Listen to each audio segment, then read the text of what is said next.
Live in a second. Let's see where that gets us. Bam. Good stuff. All right. Right on. And if we go like that, like that, like that, and finally. Welcome back, everybody, to another exciting episode of Dungeons & Dragons here in my garage, where the game is violent, the participants are violent, and you at home can choose whether or not you want to be violent too. No judgment. Tonight, we're going to be joining our would-be adventurers, that is to say, the gang-turned-race team, once again, awaiting the commencement of the next leg with the distant naval metropolis of Teshburl as their goal across the golden horizon. In the aftermath of your revenge against the crime lord Atronach Fuzul, your Pasha, Hamid Al-Jabbar, finds himself frustrated by politics, and with his vizier Mansoor Al-Ahad in tow, is busily addressing concerns around your current city of Dashadjen. In need of a new driver, you await assembled within your paddock. And as you've been hanging around for the last couple hours, having had yourself a nice rest and breakfast, and the Pasha having said he's off to take care of business, you hear doings and tellings, celebrations in various little pockets around the great race's fields, as various individuals are receiving notification of some sort. You see pages making their way along the place, passing out scrolls, passing out parchmenture. Yourselves, having hung out this morning thusly, are watching this occur all around the place. You can see it at the far end of the paddock's opening driveway heading up towards you folk. The camera pans against the whole of you as you're situated watching this all play out, as it cuts to my man Sean again. Why don't you regale us with what happened last session on Black Thumb? Alright. Last session was a doozy. So when we first started out, we were chasing Azul up the stairs, and we're looking at a doorway. There's a wall of fire burning on the stairs behind us to protect us, our backside. On the other side of the doors where Orion had waited to see Azul. There's some rough-looking guards that are waiting inside. The Pasha and Mansoor are still with us. Mo disguises himself randomly to look like a guard, then goes rushing in. Laz posts up on the side of the door, and Orion takes the high ground on Laz's back. We see Azul up on the next level. Mo tries to play it off when he goes inside and plays it off, positions himself to help protect the door. Azul goes back up the stairs. He doesn't seem bothered, and we hear him singing. A pile of birds come flying down and head to the doorway. One bird rips open the door, and we are all there. Orion on my shoulder tosses a grenade through the door, blows away a bunch of the birds. 3 of them surround Laz, but only one of them hits. 3 of them hit Bjorn. One takes a hit, and Bjorn is down. Mo, still in disguise, sneaks a peek while laying on the floor. Azul is upstairs somewhere, and all the other birds are outside the doorway. Mo wants to limp and follow Azul up the stairs. Sorth uses Hunter's Mark, takes a shot with his bow, and takes out the Kenku head, and gets a second shot off and picks off another bird. Laz makes a split chicken with his first hit and crushes another with the backswing. Laz gives Bjorn a potion and gets him back up and into the fight. Bjorn casts Shield of Faith, and we walk to the door and see Mo heading up the stairs. Sorth aims for Mo and hits for 12 damage. Mo turns back into Mo. Bjorn has to use Healing Word and wastes that on it. Orion picks up the lock. Picks the lock on the door at the bottom of the stairs, and a gas trap explodes. He makes it through after having some things start to grow out of him, but now he can see inside the office. Mo asks for a potion and gets told to go ask the priest, and we are facing 2 different doors. The bigger double door is slightly ajar. Bjorn just walks up and kicks it in, and we see a hallway. Bjorn goes to the next door and kicks that one in. Laz again posts up by the door to see what's going on. Barry comes in right behind Laz. The Pasha is talking to Mansoor, and Orion gets a little weird and starts tasting some blood that's on the floor. There's burbling, and Azul is in there working over a cauldron of some sort. Bjorn blusters. Orion sprints in and jumps on the table. As a flash of light in the vessel burbles out, a man of alabaster skin comes out of the vessel and gets out with wings. The figure smashes a crate and pulls some weapons out. Bjorn casts spiritual weapon and hits for a bunch of damage, then uses booming blade and hits again on the white figure, but the wound staunches itself. Orion on top of the table takes a shot with a pistol at Azul and does some damage. Bjorn gets lit up for 26 with a hammer and flies across the room. The white figure falls to his knees but barely recovers. Mo sends out firebolt at Fuzul but fails. Sorth enters the room, takes a shot at the white-winged creature, misses a couple of shots, and then Fuzul throws out 3 birds. Barry's going through the door. He targets the bird, flanking Bjorn now, and sends out Scorching Ray and hits with 1, 2, and 3, and hits on the winged man. Laz goes 2 for 3 and hits for a pile on the winged dude. Bjorn brings that booming blade on the alabaster guy and does 12 damage and spears well and hits again. The creature screams out and our ears start to ring from the sound. Right charges that one bird person right in front and goes all stabby with both hands. 13 damage, takes it down, then heads to the other side of the room. The winged minion comes out and can't hit Bjorn. A different winged minion misses on Laz. The alabaster bastard hits Laz for 26 and then 6. And Laz is down. Pasha can't hit. Mansoor shoots fireball at Fuzul and misses. Mo goes firebolt and hits on the white bird for 15. Sorth goes after the bird near the Pasha. Kills it immediately. A second shot at Azul and hits. Laz fails his first death save. Barry uses Scorching Ray, hits with 1, 2, and not number 3. Azul tries to urge the alabaster bastard on. Bjorn uses Healing Word on Laz, and then tries with Booming Blade. Orion goes after Azul, but he can't get there and takes a strike at him, does 18 damage, and offhand with 9. The alabaster stabs down on Laz, and Laz is down to 1 hit point again. Azul hits Bjorn for 25 total, and then tries to hit the Pasha. Mansoor shouts out. Orion's making a constitution check, and Azul hits Orion with some gas. Orion's now a bird, actually a goose to be exact. Mo uses Firebolt for 13 damage. Sorth goes to Bjorn to cure wounds. Laz gets up and takes his last potion, and Barry goes with Scorching Ray. He can't do Scorching Ray anymore because he's all out of spells and uses the crossbow, and Azul stumbles back and clutches his injury. Bjorn channels Divinity for a level 2 spell of Thunder Wave and fells the Alabaster Bastard. Orion is a goose and goes and starts pecking people and actually pecks for 6 damage. The little bird tries to attack Laz and fails. So Mystic steps across the room and starts turning back into human form. Laz crushes the last bird. The Pasha walks in as Azul slumps to the ground, and Orion, feeling sad, some form of loss. Mansoor walks in. Ogre and several guards come running up the stairs. Laz takes Azul's head and goes to meet the guards. The Pasha takes the lead, explains that debt's been paid, and tries to hire a bunch of people. So we hire them. Make our way out of the house. We take coins, ceremony the dagger, go to the office. We rip through everything, find a hidden safe, take some stuff out. Orion again gets hit with another trap because he hasn't learned his lesson. Takes a lot of damage, finds crystalline eggs in cups. Some piles of coins, some scrolls. Want to take the eggs and use the coins as a distraction, but we figure out that the eggs are a little special. Orion points out that the eggs are the money. Mansoor tells Pasha not to touch the eggs, and we start talking about what's going on. They find the books, the accounting books. We get a whole bunch of gold, electrum, silver, that kind of thing. The eggs are turned to be rock eggs. We have to transport and pack the box with feathers and take them back. We head out of the manor house, and Pasha both admires and hates Azul's house. The staff are gathered around. Pasha pays the staff for a month or 2. Orion notes that we are looking for a new pilot for the Kraken's Wrath.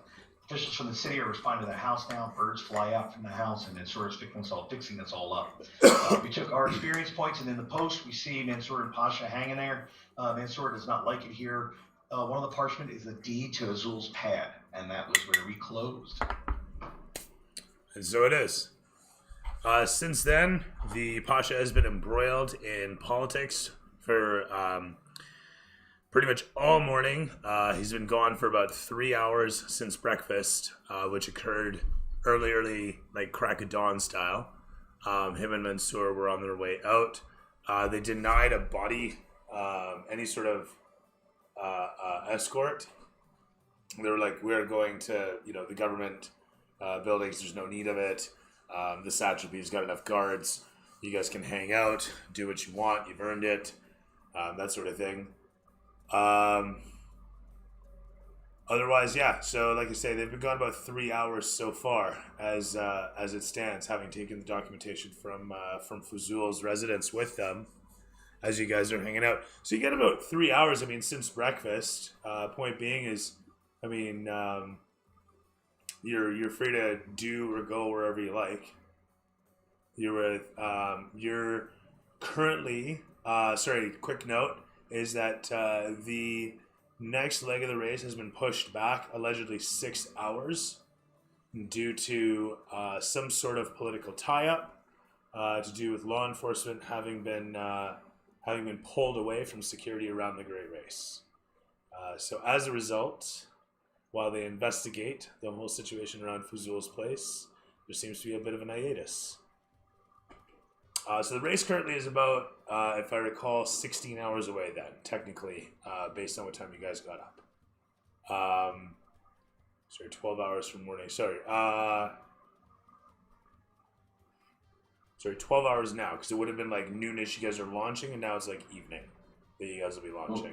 Will we have taken a long rest at this point, or just a short rest? You guys have currently had a long rest. Yeah. This is the next day after having returned from Fuzul's residence. Gotcha. Okay. Spoils, satrapy, law enforcement, etc. Notices were handed out. People came by.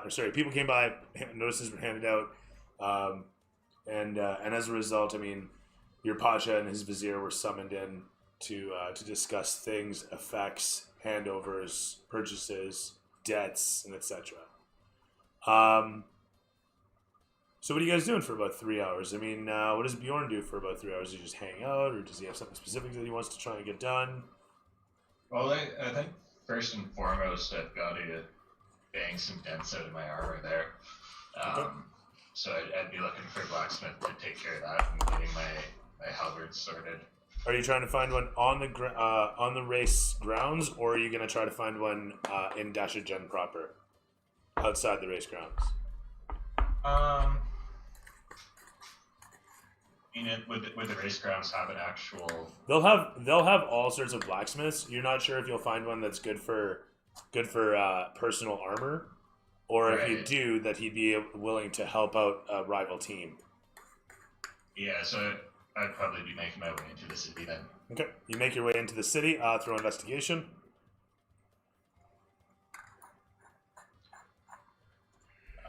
7. You find yourself walking along towards a large sort of mill that you can hear the ringing of hammers easily carrying from. Coming in close upon it, you find that it's a rather large sort of warehouse building with a set of double doors and a man door next to it. Approaching upon, you can see that it's got a large metal sign hanging against the building, perpendicularly stating Mulker Metals, and the crest upon it is going to be a simple crisscross of hammers. The sound of hammering is exceptionally resonant coming out of this building, but it comes in various tones. You can hear for sure the sounds of individuals smacking with like normal hammers against steel, as any blacksmith might, but more to the point is the thuds that you hear echoing and almost vibrating out of the building as you approach. So with a 7, this is what you find. As you, I'm not really looking to buy anything. I'm just trying to get my stuff fixed up. So I think probably most blacksmiths will be capable of that. So I'm going to walk in and see what's. The inside of this place is huge, expansive, as you might imagine from the outside. There's 2 floors to it, and you can see several blacksmiths indeed scattered about this place. In mostly darkness, you can see these pinpoints of flaming stoves, huge and frothing flame as they belch sparks and smoke up around the environs of this place. Your attention is immediately drawn, however, to the far end of this massive space, where you see what looks to be 4 massive columns of steel with center-mounted cylinders of steel themselves that are smashing down and then being drawn up and then smashing down again, as huge blocks of granite hot metal is being purified, crumbling under each massive smack that comes down from the huge cylindrical chunk of steel. As you look around what you realize to now be a foundry / metalworking facility, you see a pair of younger fellows, both holding large sledgehammers in their hand, and they're looking towards you. One of them asks what you're doing in a in a broken Kalashite sort of lingo. It sounds like he's trying to speak common and using a lot of Alzado, which is, of course, Kalamshan language. My armor's a little worse for the wear. I need someone to bang out some dents. He looks you up and down for a moment. Odds or evens? Odds. It is good. He looks you up and down for a moment and says, "You holy man." I serve Valkyrie, the captain of the waves. He gives a nod at this. The other one gives a shake and a shrug, and he says, "Okay, you this way." You're shown into the place, walked past one of the giant towering structures and into a surprisingly quiet little hut that still vibrates with each bang, but with a thick cinder surrounding to keep heat in, and a simple set of chimneys at the back. You see several fellows working a trough as he leads you towards one corner of the small space, shutting the steel door behind and walking across. He cranks a wheel on the wall, and you watch as a hatch opens up. And the hatch opens up, revealing a flume and a window behind. So it literally it's a window, and then there's like a chimney way there, and you watch as like all the smoke just gets sucked right out of that place. And as he does this for a moment, letting the light in, some of the guys kind of squinting as they do this, the whole place kind of going oddly quiet, save for the thump that suddenly hits outside from the massive smashers. As I was saying, though, yeah, he grabs a tool nearby and gives you a gesture over towards a nearby anvil, and it's about an hour later that you're walking out with a freshly smoothened set. He's going to charge you. He's going to charge you a full 2 gold for that. 20 silver. Oof. It's a steep price, but the work was good.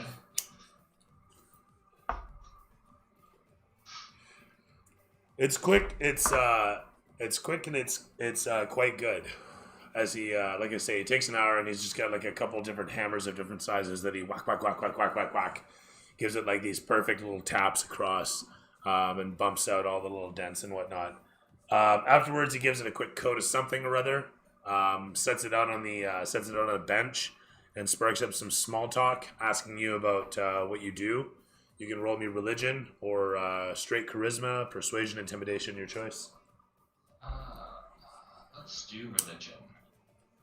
With 16. He listens intently, with his sledge actually under his chin as he sits on the bucket, waiting for whatever he slathered on the breastplate to cure in the sunlight and the heat of the space around you. Roll me Constitution. 19. Terrific stuff. Although the place is stuffy and you get a little lightheaded at times, you manage to keep yourself from swooning.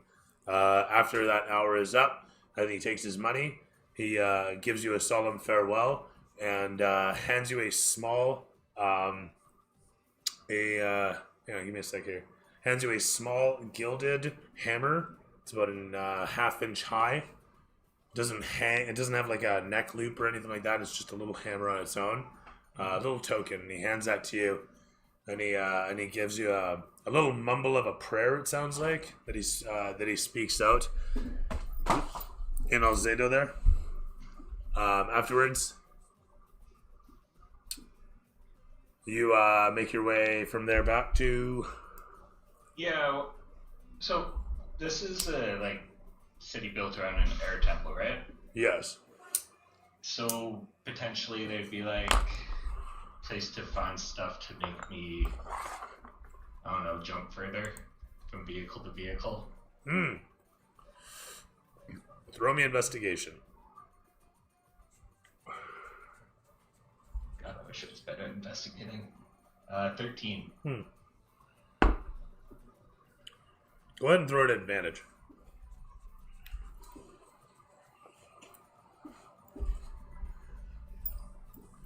13. All right. You find a guy who knows a guy who knows a guy. The fellow at the foundry, after he gives you the token, you ask him if he knows of anybody who might be willing to craft something based on the air goddess's ways.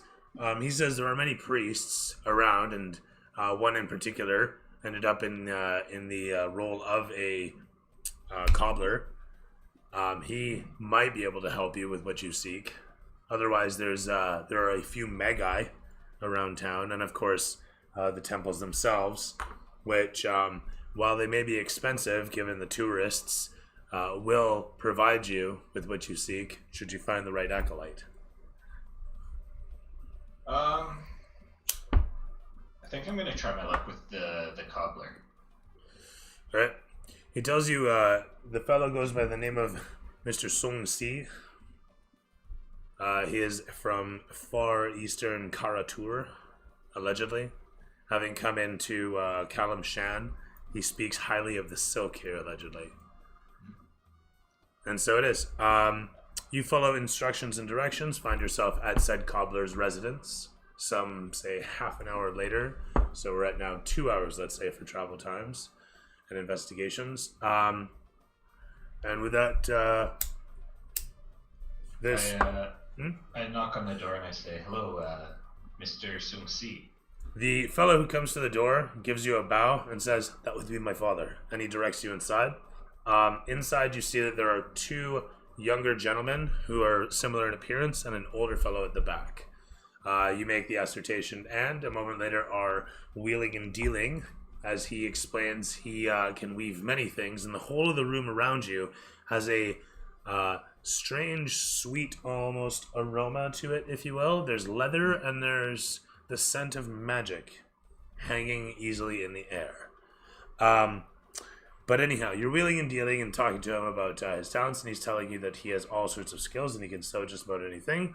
Why don't you go ahead and throw me persuasion on something of what you seek, something to jump further.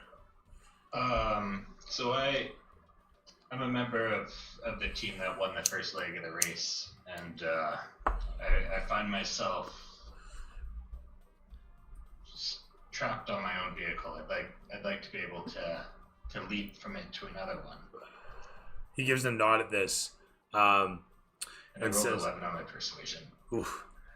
He says he could absolutely provide what you. I can absolutely provide you with what you seek. I have many peoples before you. You see, there's very much money is ahead of you. The next leg of the race begins shortly. If I don't have these, much I won't money be is able to ahead. return. Much money is ahead. Yes. Next leg. Very exciting. Very exciting. Much money is ahead. Much money is ahead. Monies. How much monies? Oh, too much monies. Too much monies. Too much money is ahead of you. No can do. So many monies. Mm. But You don't think it would be good for business if your boots were worn by the ship's chaplain of the winning team? You put Song Si on your bus, your On machine. my shoes, yes. You put Song Si on your machine. You put Song Si's name on your machine, and I make you these boots. I think that could be arranged. Slippers? Boots? I think boots.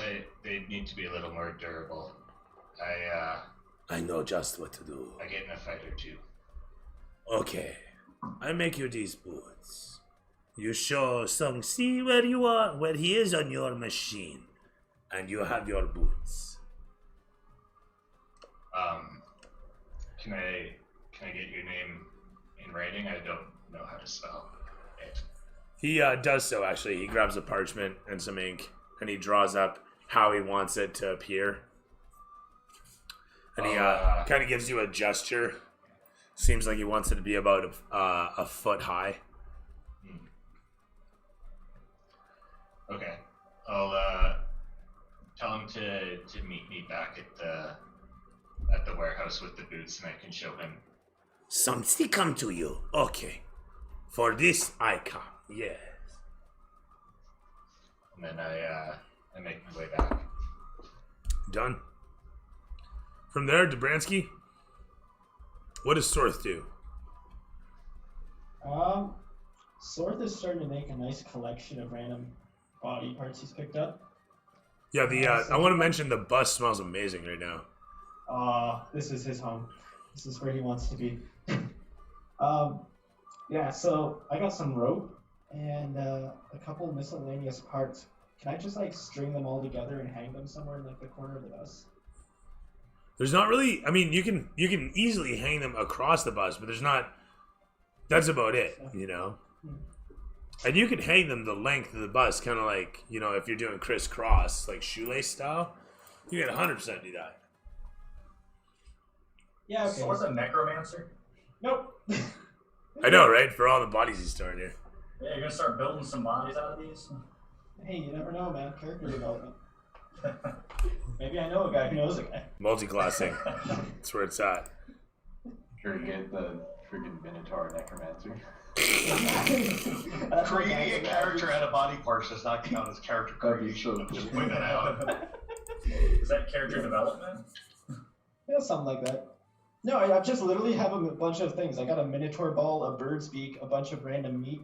So I decided, you know, Sorth is a hunter. He's gonna start collecting some stuff. Might as well. I just work here, man. All right, so you've got your meats and whatnot packed up best you can. You were saying what? What is Sorth doing right now? Sorry. He's got a bird's beak, a minotaur ball, and some of that. No, but what are you doing? What are you doing for 3 hours, if anything? With those? No, with any, like, just in it's the day after you guys took out Atronach. Pasha and Dude are off. What are you doing for 3 hours after breakfast? Oh, he's just gonna watch the bus because most of the guards are gone from the area. Okay, that sounds fine. So I guess the camera's just gonna pan against the bus, showing you up top it, tail wagging as you appreciate the cool shade and metal underbelly, metal under your belly. And right on. All right. From there, the camera pans against the horizon to show a distance away a large burly shape come up over the horizon. A pair of horns wisping in the sun rays and the heat as it comes up trotting through the dirt. And it's a fellow holding a large bison head. And he trundles along with a wagon full of various carcasses in tow behind. It looks like a refuse cart. And they are just trundling along, and he tosses the bison head into the cart as they walk past. And the camera pans against Mo. Mo, what are you doing? Mo is feeling spiteful today. So he's gonna take revenge on a certain lizard man who shot him. Did I see where he went after he left camp? Well, we can come back to you if you need. We'll just come back to you. It's fine. Alright. That way you can plan revenge here. Laz. How's it going, buddy? So before everyone leaves camp, Laz is going to pass the hat to collect on all of the potions that we've doled out, knowing that we have to restock the bus. So I'm trying to collect cash from anybody that's willing to donate to the cause. And then I'm going to go hunt to refill our stocks of healing potions. Orion will roll his eyes and throw a sack of coins that took out of the vault into the hat. All right, I'm down that. All right. Throw me investigation, Laz.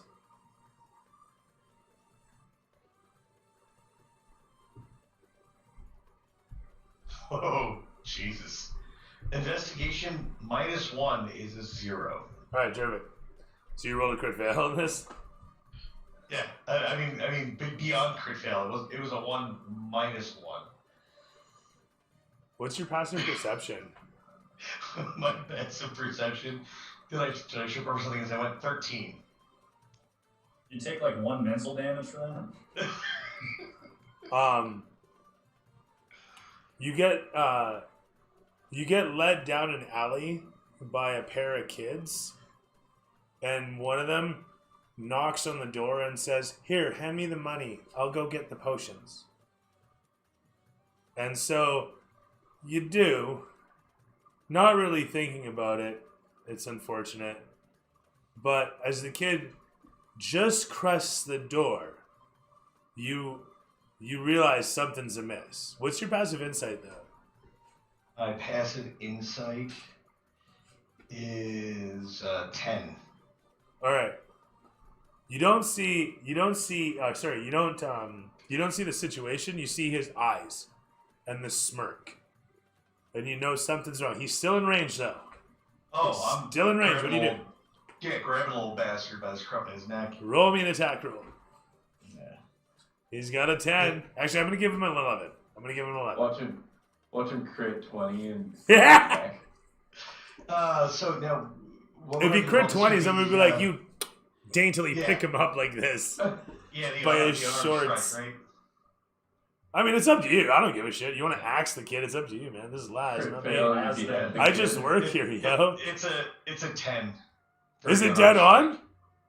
Yeah. Oh, that's so funny. You grab a hold of the door jamb. Just shy of his arm as he scooches past and inside. The door crashes against your fingers. It doesn't actually hurt, but his friend is already...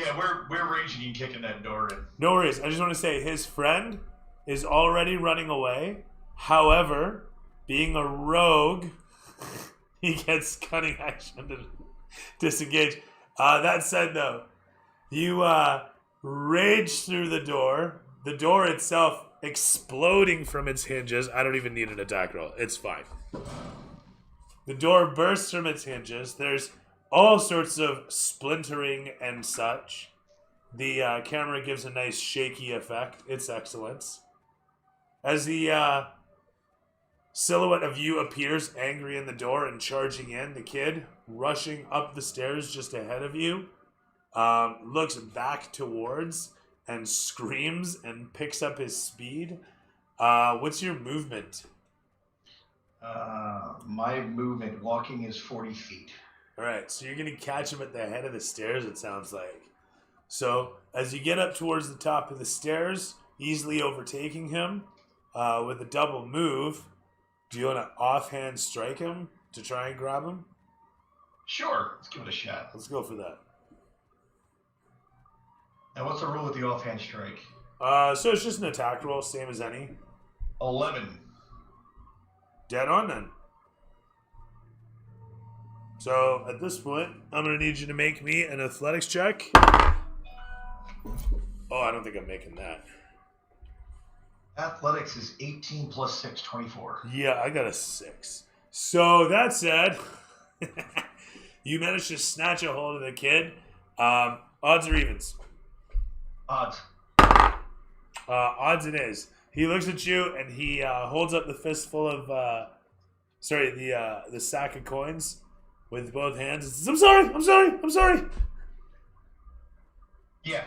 So I take the coins and say, well, that's my money back. Where's the vig? He says, and just start shaking him upside down, like looking for the rest of the this is the whole case. You needed my money. Yeah. So let's try this again.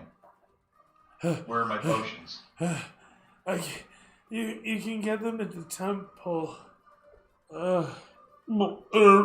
And he starts like to erp a bit and starts to kind of like seep vomit out the corner of his mouth from being shaken around.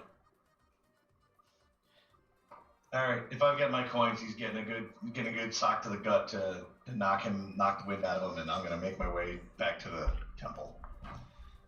He doubles upwards with a my spleen as you drop him to the ground and walk away. The camera cuts to show you appearing at the temple, where a bunch of folk are making their way around the grounds, welcoming you upon. You find yourself inside some moments later, And throw me persuasion. You can throw it at advantage. We'll try persuasion first, yeah. Okay, so the first one is 6 plus 0, so the first one is 6. I'm rolling like shit today. I believe in you. Oh, good. Second one's 18. Terrific.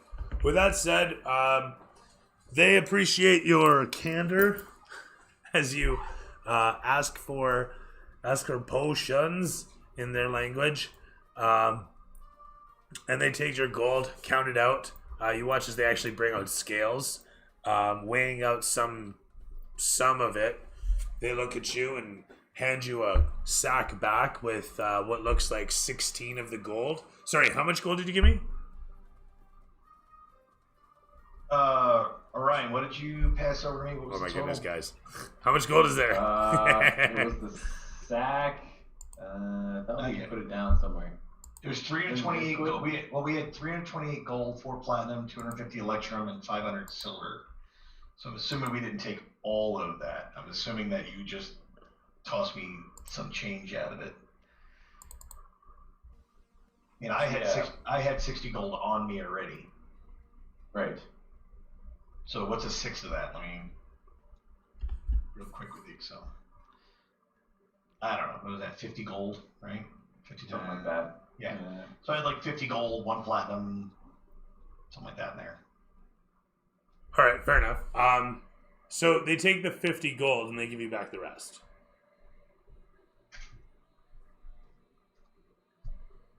At that point, they hand you a potion. It is moderate. That is, if I recall, was that 6?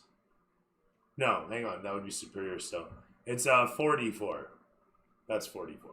44 plus 4. For 1 potion? 1 potion, baby. 50 gold. Wow. Prices are steep around here. The fellow looks at you kind of cockeyed and then looks over, saying something to his brethren in whatever language. The fellow looks at you. Ingredient very expensive.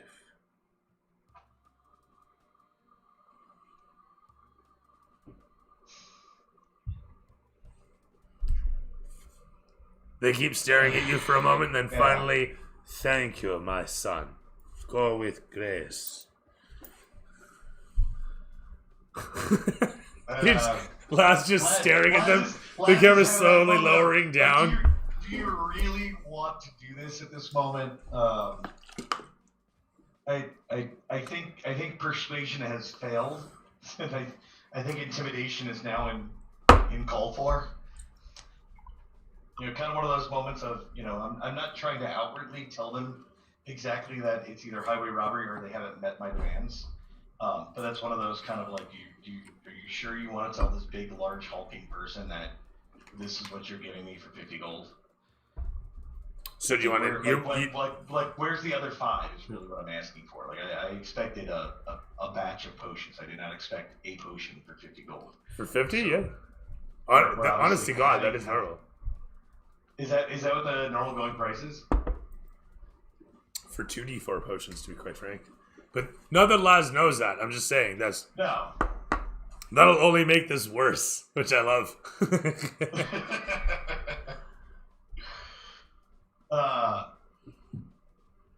Yeah, if intimidation isn't working, then we're... You haven't... Have you rolled intimidation? No, I would like to roll intimidation. All right. Oh, you bastard! It teased me. The big B was sticking up, and then it rolled over to its side. 5. So I'm pretty sure I just sneezed and I had a snot bubble come out of my nose. And you begin to throw a bit of a demanding tantrum. Where like I don't know how last. Hey, did Laz become a Karen and asked to speak to the temple's manager? After fashion, it seems. But the one fellow keeps staring at you, as he can't understand a fucking word that you're saying, and the other guy, he's understanding every other word, and he recognizes your tone and has left anger behind so long ago that he's just watching you, and finally he says, yeah. Great champion. Yes, we give you great potion. You're welcome. Little bastards. Yeah, I guess just in frustration, I'm gonna have to go and seek out either Bjorn or Orion. Get some help in sorting this out. Go file a form, damn it. Laz is not so good on this front. All I wanted was damn potions to refill our stack. Turns out shit's expensive. Son of a bitch. And with that, you get yourself a potion. Anything else to declare? It's been about, I want to say, an hour of your time. Hour and a half? Yeah, hour and a half. I think I'm either gonna search back out, like I said, either search back out Bjorn or Orion and, tell them the tale of, this shit's expensive, but we definitely need to reload on this because, we've been dropping like flies lately. No worries. Your passive perception is 13, yeah? Yeah. As you're making your way back towards, roll me odds or, actually I'll roll, select odds or evens? Which is it? Odds or evens? Odds. It is going to be, yes, good. You actually do see Orion up ahead somewhere, God's knows where. But let's get to that in a moment. Orion, what's up? Well, What do you do for 3 hours before everything else? well, Orion makes a quick stop by the Thieves Guild to get an update on the flying ship. While on his way to a black market contact that he's heard of in this city that he wants to try and nail down a racer. So he's taking the balls of Fuzul in exchange for the information of the black market as tradition. And yeah. Right. Try and find a pilot for the car. As is tradition. Fuck yeah. All right. Okay. Let's Very, very authentic, hard to come by. the balls. As a matter of fact, odds or evens? Evens. Not only is there a buyer, but you hear they are a very legit and interested party indeed. This individual is allegedly famous for having handled logistics leading from here to Teshburl, your final destination in the next leg. Going by the name of it's a good name here. Shit. He goes by the simple name of Sigma, and he's allegedly now more or less retired, but like I say, once handled logistics leading from here to Teshburl across the Golden Horizon. He's interested in purchasing it as he hears you list it through the guild, I'm assuming, in exchange for a driver. So long and the short, he responds, his page showing up decently dressed, but not overtly. You can see the fellow's got a just subtle patch nestled under his armpit, and as he gives you a hello, you can see it revealed on his bicep. As he passes you the note, he gives you a nod and simply whispers that they'll expect a message back by this evening. They'll expect a response back right away. Actually, what do I say? And he steps back, waiting for you to read the note.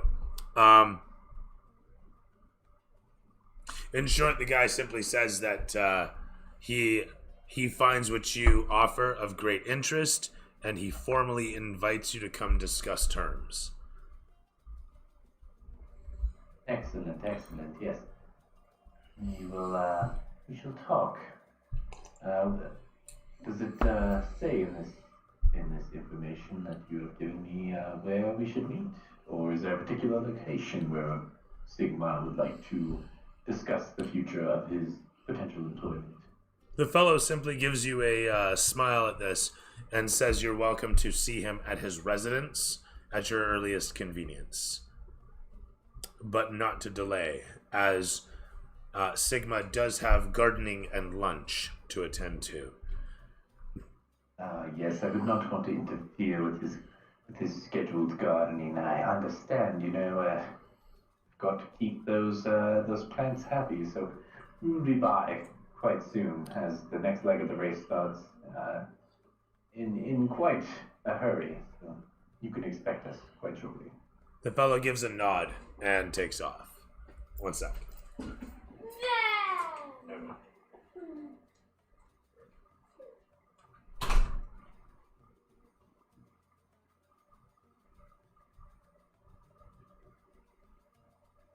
You guys want in on this, or should I just go do it? I've got a paint sponsorship logo. Got plans for this afternoon. Fair enough. You can't find the draft diary and we'll do it. I have a feeling I'm about to bump into you. True. So you will have company. Although Laz is rolling for shit today, so. Darth. Like a gigantic Goliath can intimidate some fucking priest. Darth, Yes. you want an idea of what I'm gonna do to you? No, I like the surprise. Okay. As an aside, actually 2 asides. 1, Islanders won. And number 2 is Bjorn. It was hysterical. Like when you were sitting there and all of a sudden in your shadow, eyes opened up and I was like, what the fuck is going on behind you? Until I realized it was a cat. Like if you sit back, there's literally that black spot right behind your right shoulder. And your cat was there and all of a sudden the eyes opened up and I'm like, holy shit, there's an animal. Yeah, she's not supposed to be on my desk, so I had to just jump over and grab her. And then she was sitting nicely on my lap for about half of that and then started biting my hands. Love bites. Dude, we seriously need to find some healing potions or something, because if the next leg of the race is anything like what we've been building up to, this is going to be rough going. You guys can take the money I had. I didn't pick any of that up, so split it amongst yourselves. Yeah, I haven't grabbed any either. I think Mo grabbed some, and that was about it, because he made a point of it. I only take, I don't give. That's why I just threw the sack in the hat. And other than that, Laz really hasn't used money for anything else. It's mostly just been, what do we need just to get by? Hey, I got Barium hasn't either. Oh, I can take it if you want. Take it off your hands. Oh, not you. You can catch these hands. Sorry. Decided it would be a good time to eat a granola bar. They keep on giving.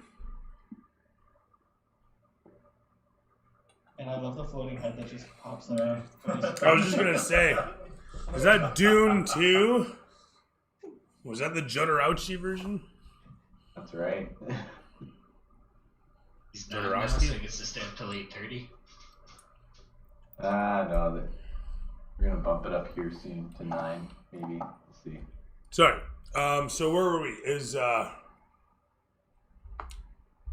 You had gotten the deal. Said that you want to meet Buddy. And I told him that the race is starting soon. Buddy had given a nod and taken off. Having given you instructions on how to get to Sigma's compound or manor or whatever. He just says, it's over here. But with that said, do you go there right away? Do you go with the guy or do you go later? I'm gonna go later. I'm gonna give him a minute to get back there. Done. Yeah, I'll kind of. Basically, you have a half an hour before this guy expects you to show up. Clock's ticking. What do you do? Or actually, we'll make it an hour. Grand Theft Auto rules. What do you do? Hey, cousin, you want to go bowling? Nico! Right? I'll, what was I? There's something else I was gonna do. I have no idea. I just work here. I'm gonna look for some sort of, someone who sells firearms. If there's anybody here. Odds or evens? Odds. From investigation. Okay. 8.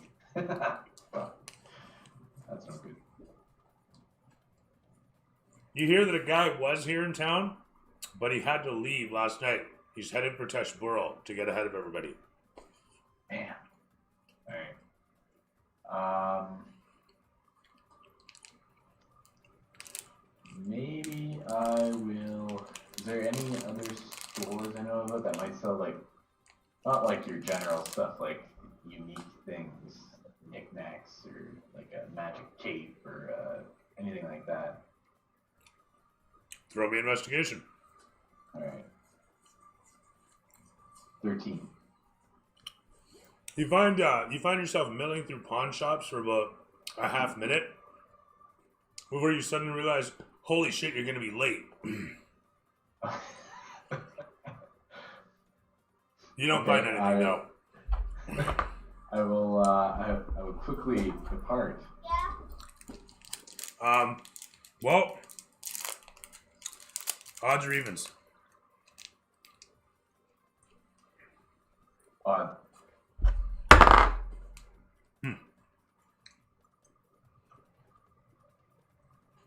This is not going to slow us down at all.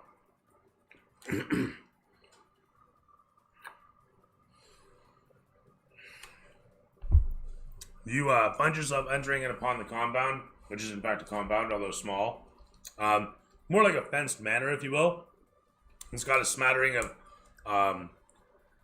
what look to be like picker cabin style homes nearby. One of them looking more like a barracks than the rest.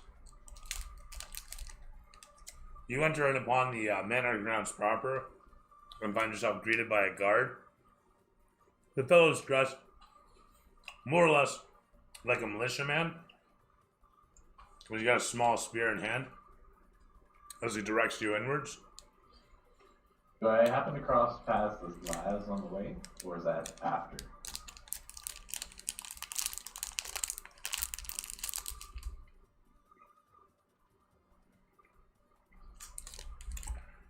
You know what? Yeah, that works there, actually.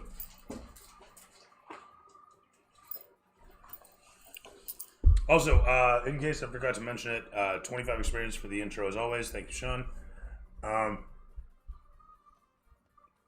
So as I was going to say, yeah. We watch as Laz comes in upon Orion motoring as hard as he can, trying to chase down a cab that he can't catch.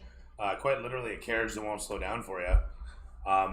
Just fucking off through the street, leaving you more or less stranded. At least it would seem so. As the camera pans in against Laz's face, you see your friend chasing after this thing in the distance. Muted, bud. If I see, if I'm ahead of the cab and I see Orion trying to chase it down, can I step in front of the cab and stop him? You do so? Yep. And so with that, you manage to catch a cab. And won't be late. With that said, the two of you will show up at the compound, which is in fact a compound, although a small one, with a manor and a couple picker cabin style buildings around it. As you enter in upon the grounds proper, you're greeted by a guard who's dressed like a militiaman with a short spear in hand. He waves you inwards, looking you up and down as you enter in upon. He directs you around the manor towards a large, long, clear building that is domed in shape and runs for, let's say, the length remaining of the compound itself. Well, probably about a good 100 feet down, 60. Actually, we'll make it 50 feet. 100 feet's ridiculous. Point being, as you enter in upon this greenhouse, looking at upon, you can see plants lined up and down inside. Camera panning in low. The place is hot, dewy. You feel sticky after brief moments of entering in upon. And the place is heady with 1,000 aromas all around. And at the far end, you see a short, spindly fellow pottering away as he digs about in the dirt and looks up towards you with a pair of spectacles on his face and a balding, shiny head. And he simply looks back down towards his pot and dirt as you come in upon.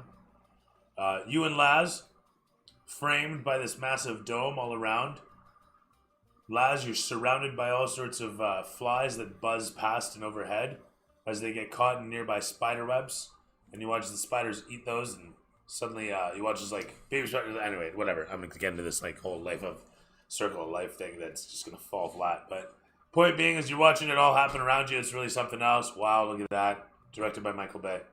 And with that said, the fellow looks upon you and greets you and says, "So you've got something for me." Perhaps we do. We're also hoping that you have something for us, potentially skills of the driving sort that could lead to great victories in the race. Oh, we have a Assuming you are talented, Sigma. we have a talented fellow, and yes, I am. He says as he simply looks up at you. You're, I can't remember how tall you are. 3 feet, 3.5. Yeah, I'm like 3'10". Okay, so this guy's just a shy couple inches shorter than you, but he still looks human for the most part. He's just like I say, he's very short and spindly all the same, but stocky in the legs. Like he's got shortened legs. He's midget style. Point being though is as he looks upon you, and he says, "Have you heard the news of late?" That depends. There's a lot of news going around lately. And the What camera would this be? cuts from there where you're like, what would it be? And it cuts to showing Laz walking through the city and you walking through the city and everyone walking through the city. And all around you guys, there's various peoples talking about it. And you guys are kind of oblivious to it for the most part. But then it starts to kind of hit you in this moment as you realize you've been hearing about it all day, is the discovery of some sort of legacy or lineage or something like that. And Laz, you suddenly get a spark of something that hits you during the whole time you were walking back and thinking about how you kind of got fucked over on these potions and blah blah blah. You remember someone saying, "Do you know who killed Atronach Fuzul?" And it just like sparks in your head. That happened. And you try to like think back, and I don't know if you can relate to this, but like you're totally distracted. Something happens, you're totally clueless of it, and it just hits you later. And you remember back. Someone said that. What was that? What was that someone asked you about? And you remember it was a woman.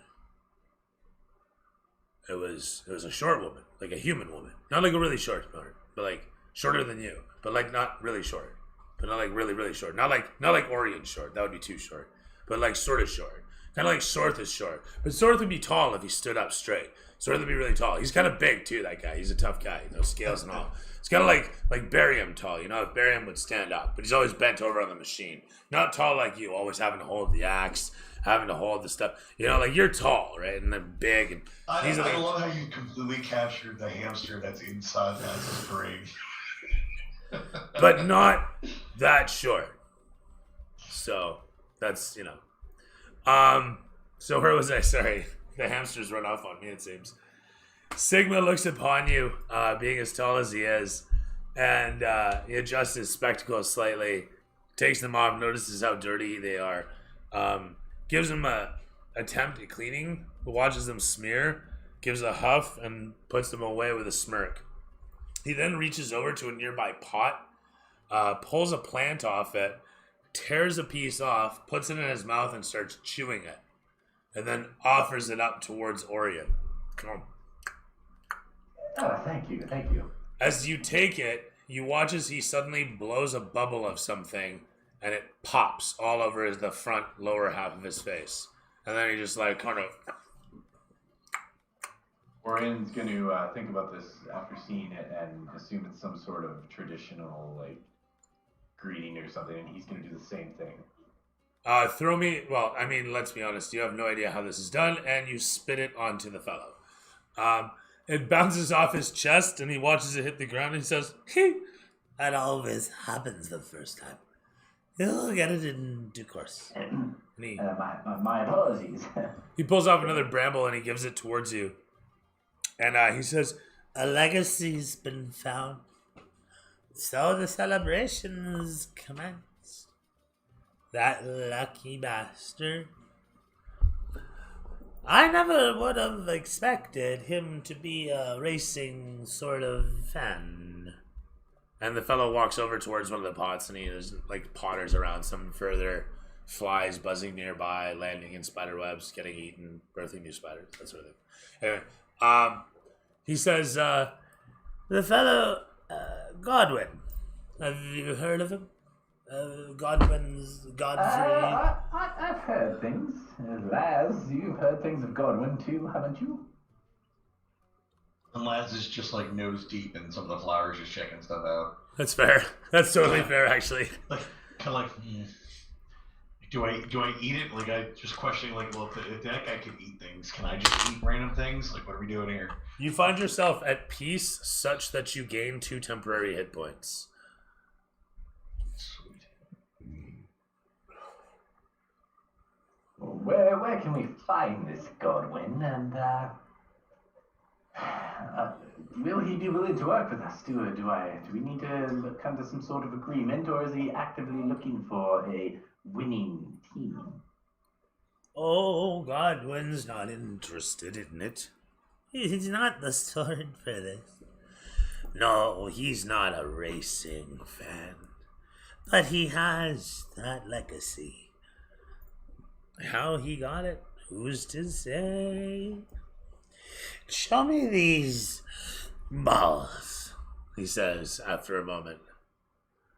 Very intensely indeed.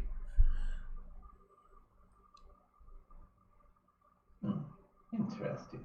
The camera cuts from you to show the fellow and then back to you. What do you do?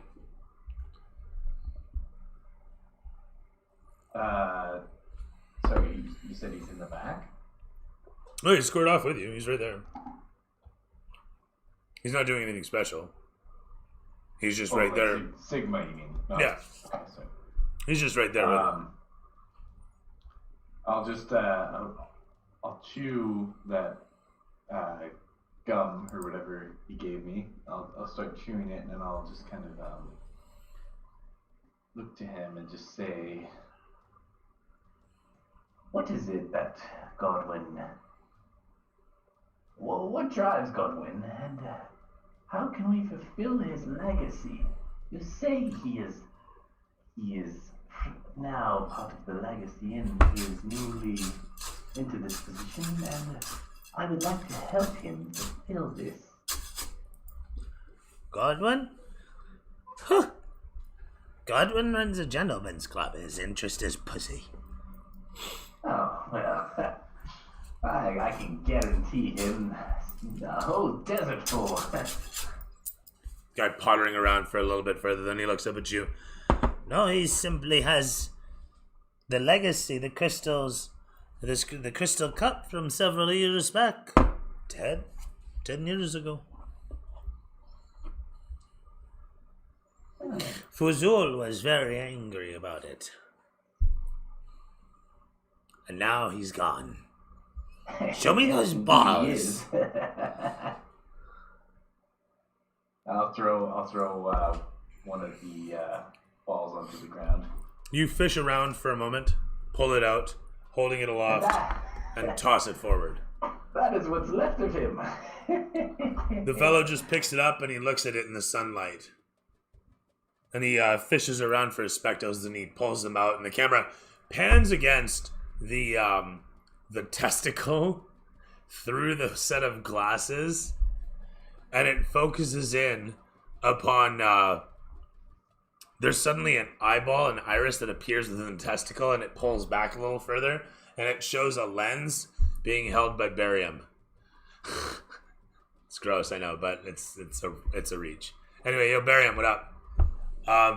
It shows you inspecting upon the bus best you can, looking over the engine for any sort of like wear and tear, anything that might show any sort of pressure loss. Not that you have any reason to think so, just being diligent. It's been a bit of a slow morning, you might say. But as you're hanging around for like the first about say 20 minutes here looking over the bus, making sure that shit's all right. Everybody else is more or less fucked off. And as everybody else is fucked off, you're hanging around in camp, in paddock, right? The guys doing the parchment share, they come and they go. And they pass off a parchment to you. And you look upon the parchment. You know what it says?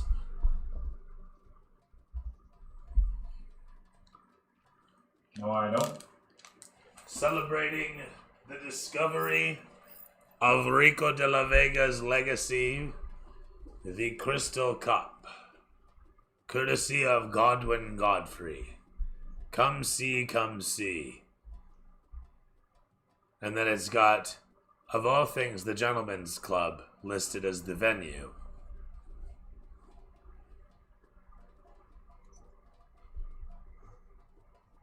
Maybe I should show this to the crew. As you say this, the camera kind of looks up square against you and shows the empty paddock behind you. Save for the bus itself, of course, and your reflection in it. It shows suddenly a stumbling fellow come out from behind the bus as the Pasha comes walking forth, leaning against the bus for a moment. As he fondles the front of his robe, he turns around, and the camera pans slightly to avoid having to see him piss. We hear the stream, though. It's, like, super audible, and then he's, like, all groaning relief-wise. It's really, really awkward as the camera pans it against Barium there. At which point... I'll walk right up to him right now to show him. I'm busy, man. What is this? And he holds it for a moment. Whoa. Hey, I got it on my robe. Damn it. Okay. Okay, let me see this. Huh. Was he not the driver? Was he not the driver? He was the driver, huh? Rico. Rico. De la Vega, huh? It's a fancy name. He Okay. was a hell of a driver. So what is his legacy? What does this they speak of, huh? Hey, Mansoor! Mansoor! He starts looking around the bus for a moment. And then finally says, the old man's sleeping still. Okay. So this is a party. This happened tonight? We can go to this party. We have to be on the road, huh?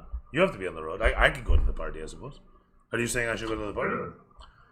Yeah. You might as well show up. We don't have time. Wait a minute. The Pasha's not here. Pasha's gone. What am I doing? Sorry. Pasha's not here. Pasha totally doesn't do any of this. This was all a daydream. This is all a daydream. You're like, this is what the Pasha would do. But then you realize that you've been hallucinating and should drink some water. And so you do. And you feel a lot better now. Right on. Good talk. Good talk. So anyway... I do have a couple things I can do. Yeah. As I was saying, what is it that Barium does this morning? With that long rest, I had a level up and got a new infusion. Sweet. So I'd want to infuse my boots with Boots of the Winding Path. Sweet. And the other thing, I wanted to see if I could possibly modify my wrench at all. Like maybe weld something on it to make it better for battle. Or like something a spike? like that. And a spike, or maybe like I don't know, like an axe blade on the back of it, or something like that. Yeah, I'm down with that. All right. How long does your infusion take place to perform?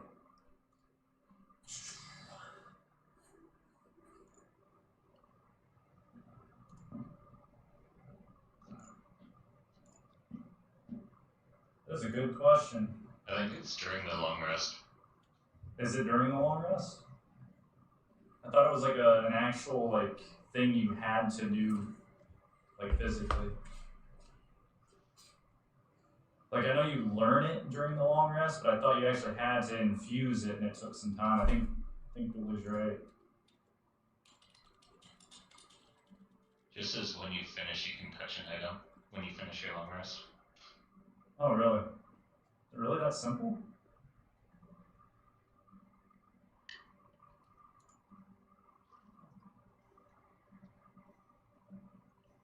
Yeah, so I think you just poke your boots after you're done sleeping. Alright, well, sounds good to me.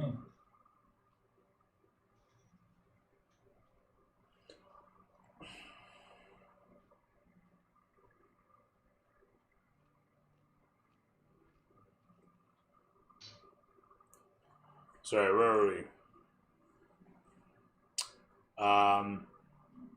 Infused the boots, and then I wanted to see if I could weld some type of blade on the back of my wrench. So it's still that'll usable do. as a wrench, but also a weapon. Sounds fine. Perfect, in fact. So as it goes, you set to work, buzzing away on this thing, with a welding wand in hand, which gives you a slight arc there as you burst away, one shot after the next, sintering the steel together. It's been about an hour as you've carved the metal and taken measurements, carved the metal, sharpened it down, and then welding it on. And as you're finishing this off, you hear a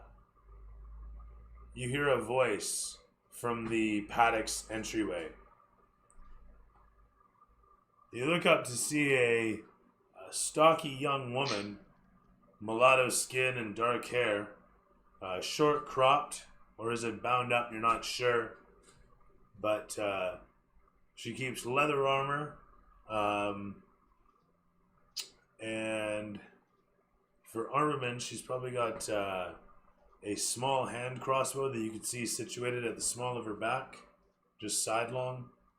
2 quivers of bolts at each thigh, one at each thigh, and a short sword back mounted as well between her shoulder blades. She looks at you as she also she has like a pair of satchels crisscrossed. Looks like she's loaded for bear, and as she looks at you, she says again softly, "Are you the one who killed Atronach Fuzul?" She was asking. She simply walks forward, entering in upon the paddock. She looks around, looking on the bus. She says, "That's quite the machine. Thank you. You drive it?" I could, but we typically find a driver for this. A machine with no driver makes no sense. How you get here in the race? Well, we had a driver, but he met an untimely fate. We're trying to find a driver. If we can't, then I guess I'll have to take the wheel. She gives a nod at this and says, "That driver, he was good?" Pretty damn good. Do you drive? No. No, I don't drive. I ride horses, she says with a side nod, and says, "My brother, he drove. He wanted to be like my father, but he died." My condolences. She gives a nod at this and says, "You killed Atronach Fuzul?" We did. He had it coming. She gives a nod at this, and you watch his tears well up slowly in her eyes as she says, "Yes, he did. Yes, he did. Several thousand times over, he did."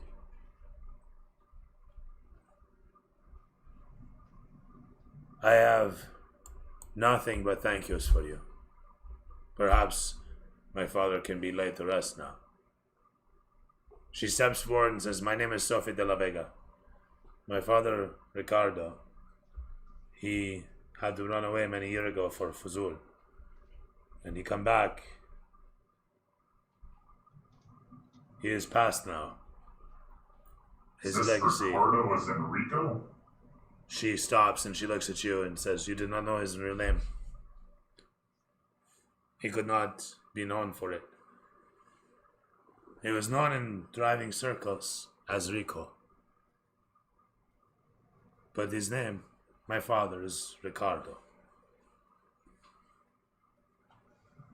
I'm happy we could avenge your father. He was our driver. She gives a nod at this and says, "Thank you." By the way, my name's Marion. It's nice to meet you, Sophie.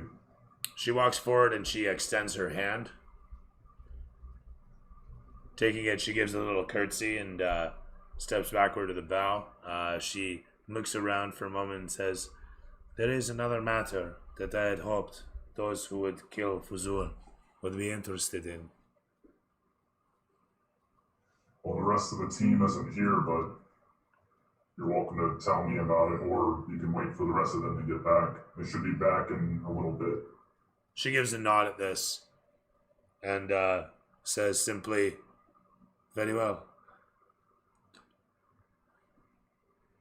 As tears begin streaming down her face, she says, "Please tell me about the machine."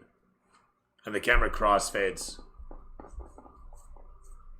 as it kind of does a quick montage of you guys doing a circle around the machine, and then it shows like the hood up and you guys inside the cabin. A moment later, there's sort of slow violin-esque music that I can't really find, so we're just going to listen to whatever's playing currently.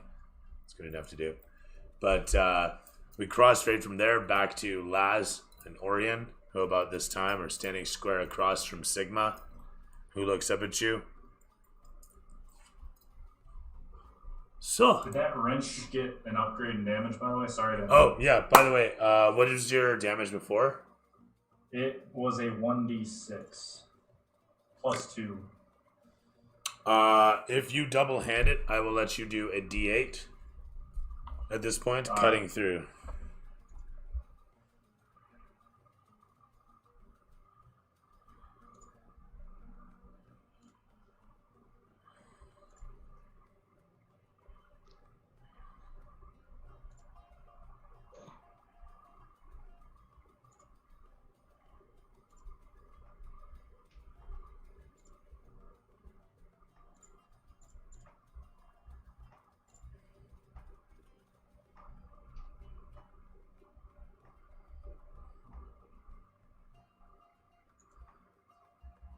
So basically, Sorth is just watching Barium hit on this chick the entire time. Whoa, whoa. That's his hanging body parts inside the bus. No, wait a minute. I was busy working. She approached me. So, sorry, as we were then, Laz and Orion. My wrench. I can see Laz as as the discussion between Orion and Sigma is going on. Like he's just like randomly picking up like things and sniffing them, and eventually just turns to Sigma in the middle and goes, like, "Any of these good for after fight?" You mean for a pain, hurt, cuts over there, long green? You rub one of those on you. He points over towards what looks to be like a gigantic aloe vera plant. However, instead of green leaves, it's got green and red leaves, if that makes sense. Looks like Resident Evil where you blend the herbs. Yeah, extra strength. So I'm just gonna go over and check it out. And Orion, anything? While this is going on.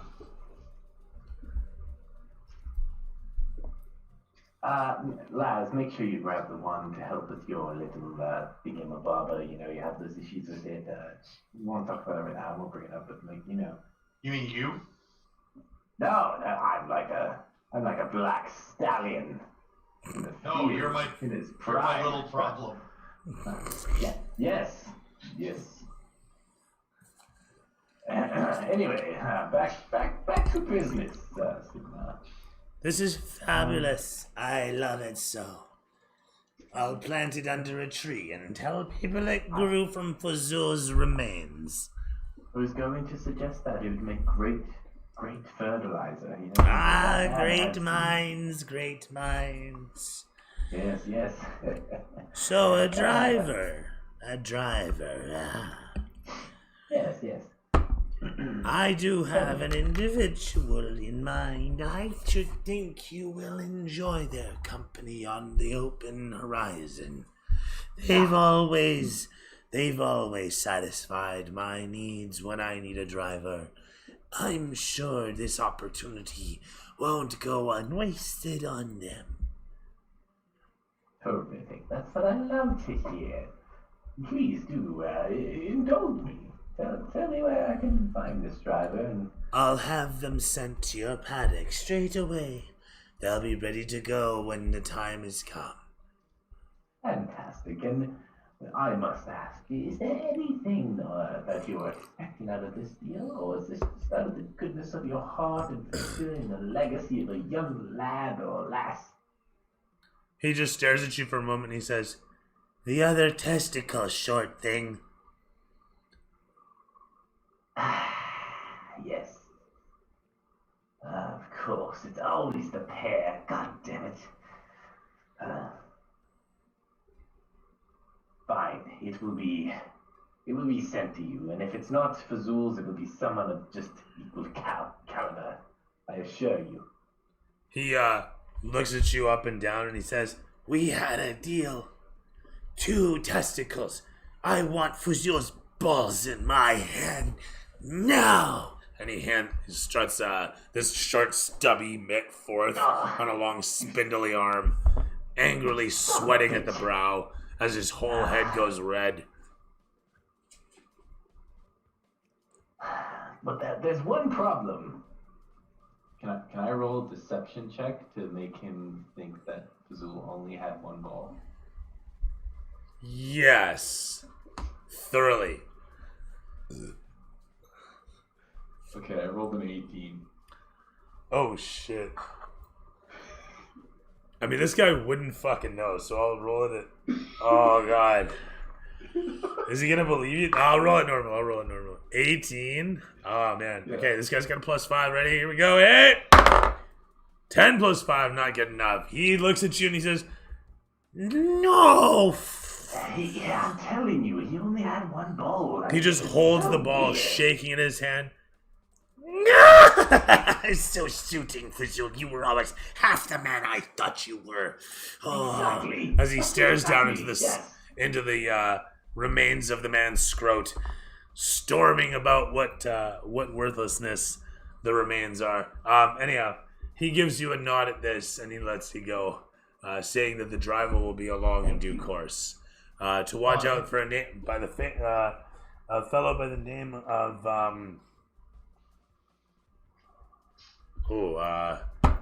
oh shit. Come on. There's so many fucking cool names that I've always wanted to use, and I can't remember any of them in this fucking moment. I hate it. In the meantime, Laz is taking off a small piece of the aloe plant and is like kind of rubbed it on himself to see if he's feeling anything. And then like as the negotiation finishes up, he's like, Can I take this?" He just kind of wants to like hug the plant, like take it with him because he's just so concerned about everyone dying around him. Yeah.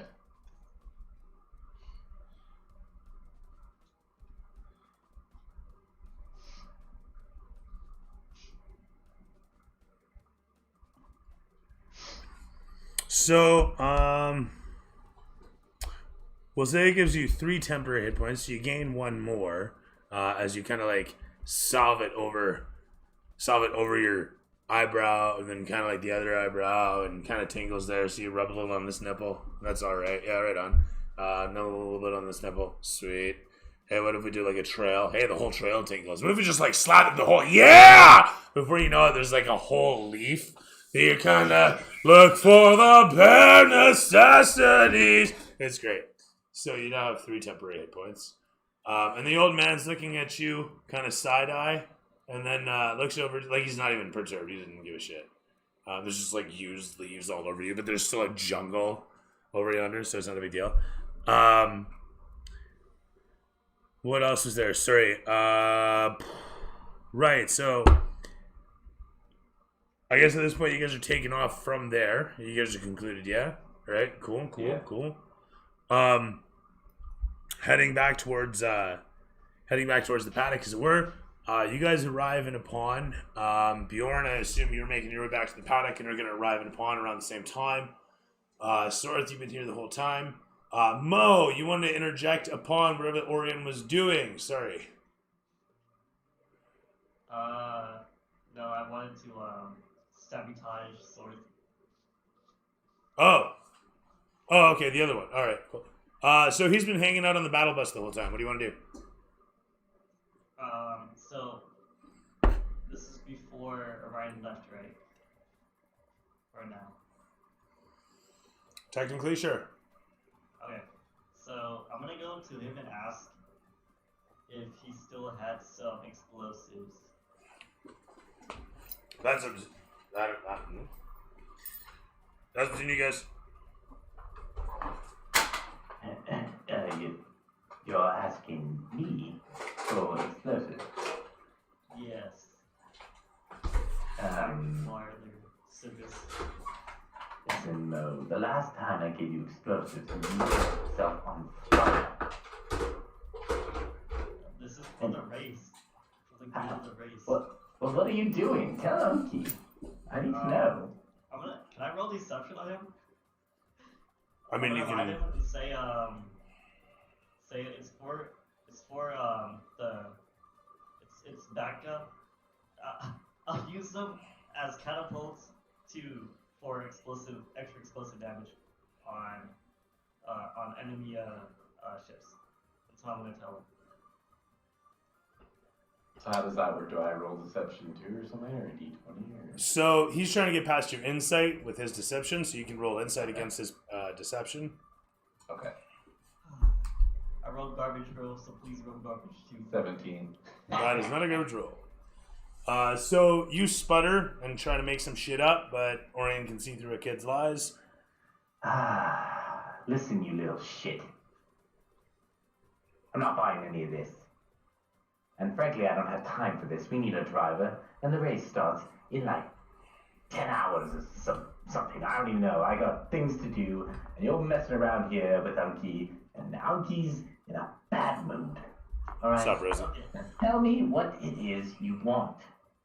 Be straight to the point, and tell me what you need. Why do you need the explosives?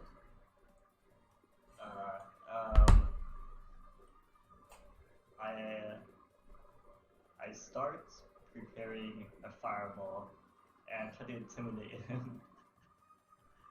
Okay, fair enough. No! Come on! What do I roll? Why do I keep failing everything? Did you just hold on? Did you just crit fail this? Please tell me you crit fail this. What was that? Did you crit fail this? No, but I definitely failed it, but I didn't crit fail. All right. I got a 7. All right, that's not terrible. Yeah, go ahead, Ariane. Make a to avoid deception or intimidation. Intimidation is going to be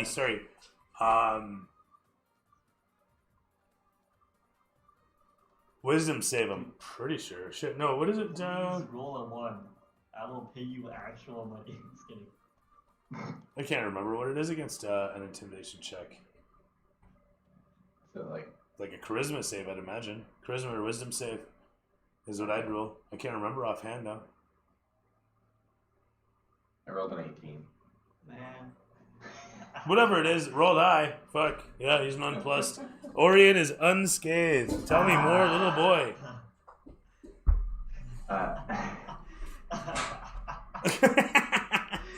Enough of your shit. If you don't tell me what you need right now, I'm going to walk out this door and not talk to you again, and Unky's gonna be pissed. Oh, not like you anymore. What do you need? You know I'm evil as evil can be. Now what do you need? I need it to get back at Sword for stabbing me in the back. What? Hold on. You want to explode Source, shooting you when you were clearly disguised as the enemy. It's just to give him a little scare. Mo. Listen. I'll help you out, but I'm not going to give you the explosives.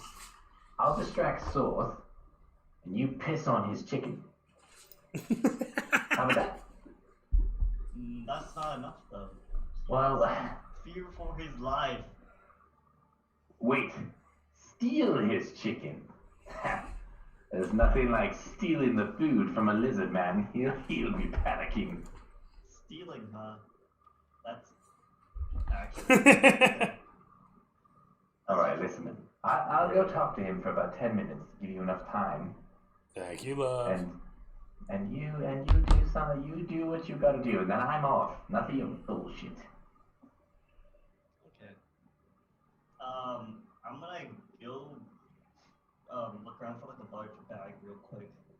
And I'll go find Sorth. Do I see a large bag anywhere? Do you see a large bag anywhere? Yeah. Sure. Okay, I'm taking it, and I'm gonna go towards his room and try to find the chicken, and also the rest of the body parts he keeps. Well, this is a paddock, and you guys don't really have rooms. You have hammocks and tents, like a giant pavilion tent. Like you guys literally are living in a giant pavilion with cots at the moment, or you can sleep in the bus, and the bus is packed with meat and stinks. So, and nobody's addressed that. I just want to say, Sorth is legitimately packing the thing like a zoology experiment, like a fucking raw, God knows what the fuck can. I would say tuna, but it's really just not tuna. Okay, that is not fucking tuna, and there's a lot of it. Okay, and it's not a can; it's a fucking bus. So, like again, there's a lot, and nobody's really addressed that. But at this point, it looks like something drawn out of fucking, I don't know, Rocco's Modern Life or Ren and Stimpy. You know, like when they do the grotesque portraiture sort of drawings, and it's just the terrible. Yeah, that. Thankfully, life is correcting itself because Mo's going to go steal all of it. So it all balances out in the end. Fair, Hey, with most rolls lately, that ain't happening. Yeah. Right? Can I roll deception on Sorth to get him to follow me? Because I swear I've seen a giant cow, the biggest cow I've ever seen, over there.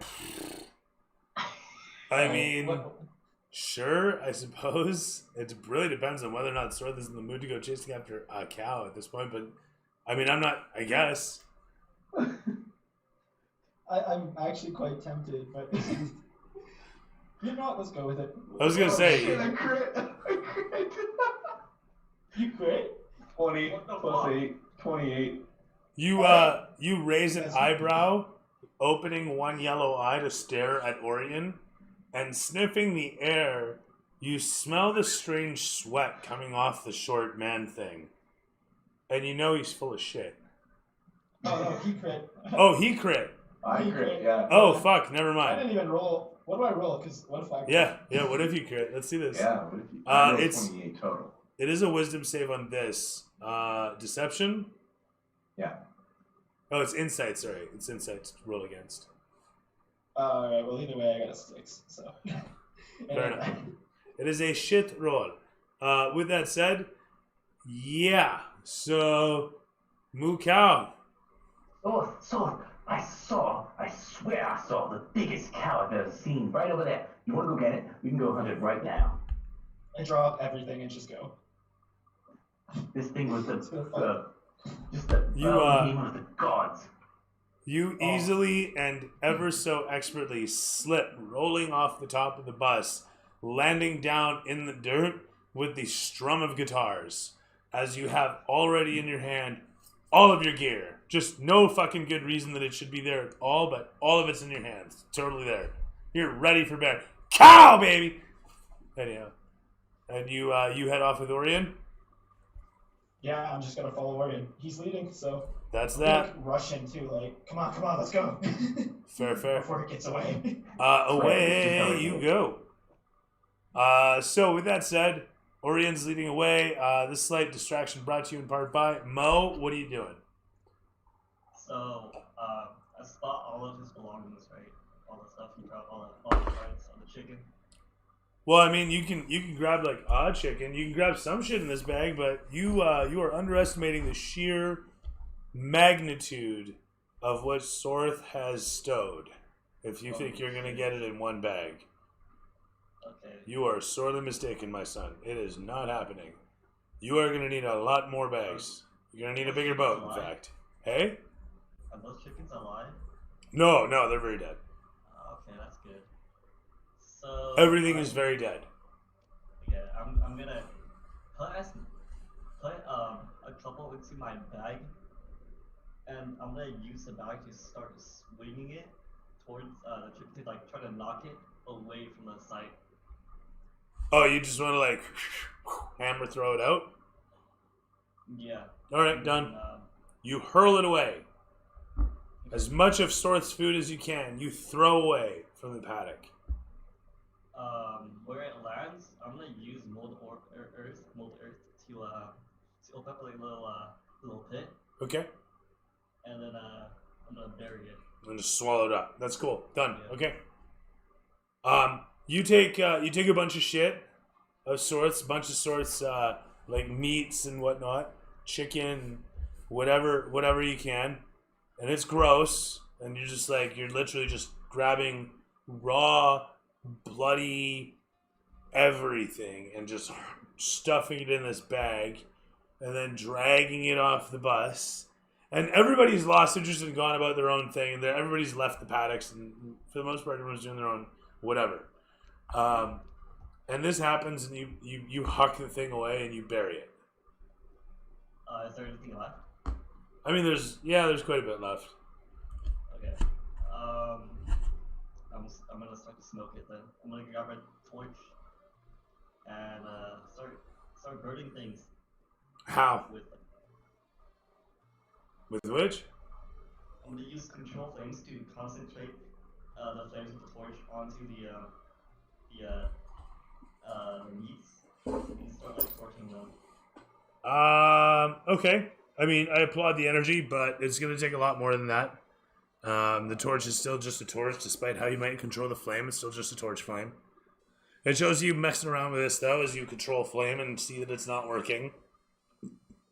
Is it a little bit singed? Nope. Coagulated. Damn. And it sears, but it doesn't cook. Then. Hey? I have to up the fire power then. Okay. I'm gonna use...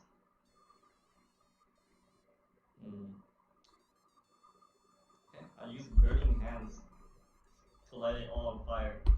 Okay. That's fine. You do so. It's a dex save of 14. Yeah, it's a pile of raw meat. It doesn't have a save. But There's no save.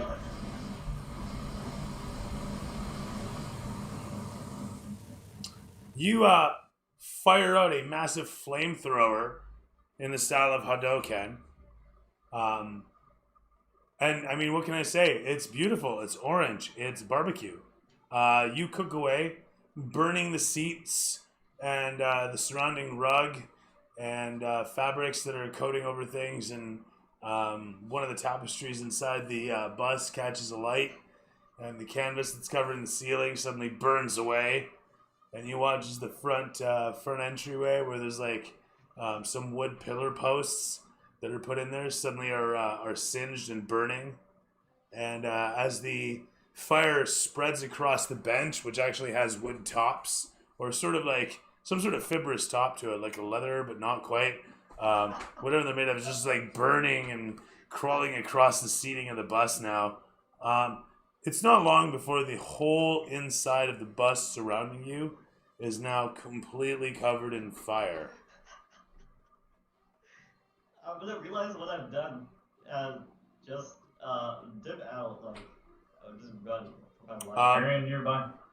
Throw me a, right? Cast ABC 7 on fire extinguisher. What was that? Jesus Christ. Throw me a dex save to get the fuck out of here. I'm gonna roll trash can. 13 or better. Yeah, I take damage. What'd you roll? I got 10. So you are going to take 2d6. It's going to be 5 points of damage. I need you to make me a con check. Okay. Same, 13 or better. This one better, got an 18. Terrific. Despite the smoke inhalation and the lack of oxygen in this small space, you are not passing out just yet.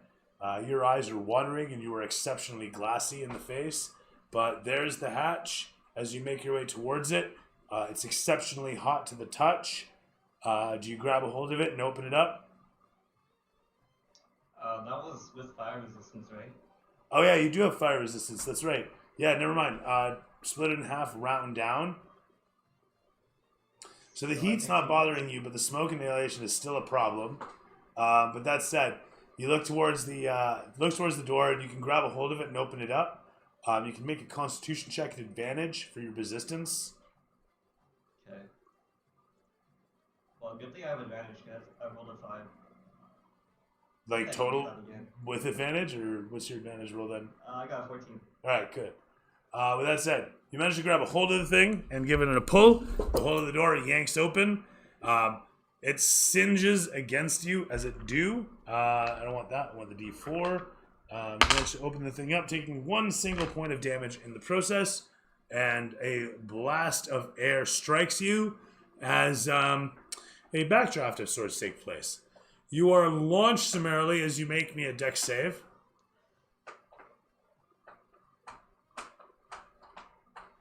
Oh, yes. I got an 8. Okay. You just managed to take yourself 2 points more damage as there's a froth of fire that explodes past you, seeking oxygen.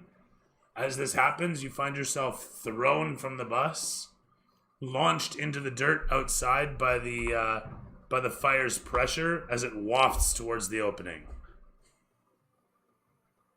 So I'm on the ground now, right? You are very much so, yes. Take a look around, see if there's anybody nearby. Well, that's an excellent question. Actually, no, as a matter of fact. Nobody is nearby the bus that is now on fire, and you. Are we close enough to see the smoke coming out? No, you guys are busy. You guys are over there, just on the other side of those buildings. Can't see shit. Now a choice. Do I run away or do I fix the pipe? I swear, Sword, there was a cow here. It wasn't the lizard there, but I mean, shoot if you want. There was a giant cow just around this corner.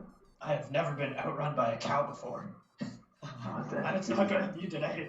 It was a huge cow. I mean, it's got to be at least like one step of like 6 cow lengths, you know. I'm gonna huge. crouch to the ground and try to sniff the ground to see if I can pick up its scent. Throw me perception. Your passive isn't working for some reason. Just perception? Yeah. Awesome. Crap. 8. Not so awesome. But that said, 8 is still great. As you sniff around, you can't seem to pick up its... Oh, no, there it is! You got it! No, there's definitely cattle this way. I'm gonna start leading now. For sure, yeah. Absolutely. Sorth just starts leading the way. He's got the scent. Orion's watching as the wagging tail, bam, back and forth it goes as Sorth is just bloodhounding it off towards his objective. Find it, boy, find it. Yes. Where is it? Where's the cow? With that said, the camera kind of does like a split of showing this that's happening and then the bus on fire. So that's cool. Where was Barium during this That's fire? an excellent question. Barium comes out of the bathroom at this point. Toilet paper stuck to his feet, and it just like kind of pans in on your face as it shows the flames frothing up the sides of the bus, and you see Mo standing nearby with a confused look on his face, looking up towards it as he looks over towards you. Oh, it exploded suddenly. I was just standing outside and it exploded. Exploded? Bullshit, it doesn't just explode. Do I roll deception? Yes. Okay. Yes, finally, 23. Supposing I shouldn't have that at disadvantage, should I? Why? Because this is Barium's bus, after all. Barium quickly asks you some questions, I'd imagine. But anyhow, I'll leave it to that. So, he rolls a 23 for deception. Barium, why don't you roll me some insight?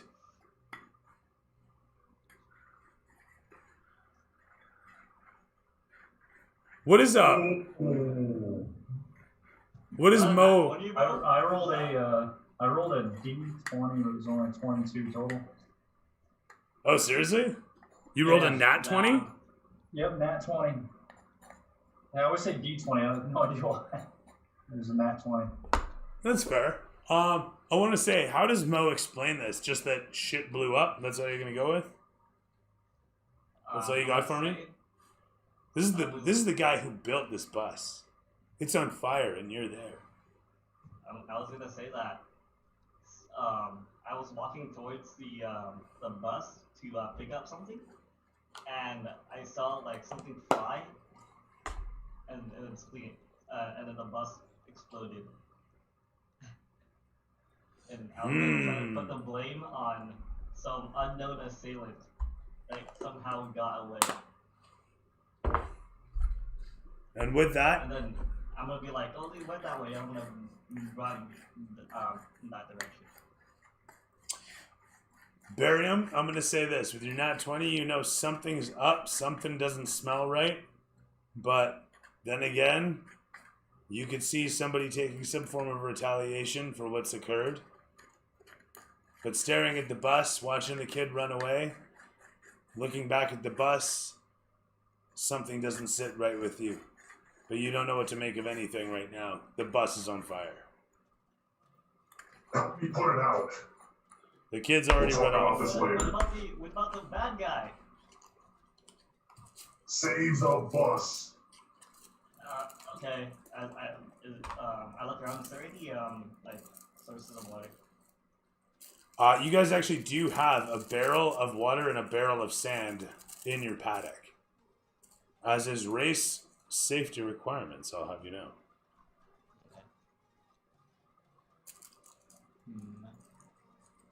How heavy is it? 5 experience to Elder Time. Hey? Am I gonna be able to lift it with my weak child arms? No. You can't lift it. There's buckets nearby. There's buckets nearby for grabbing water and dousing things. Oh, you're right. Okay, can I use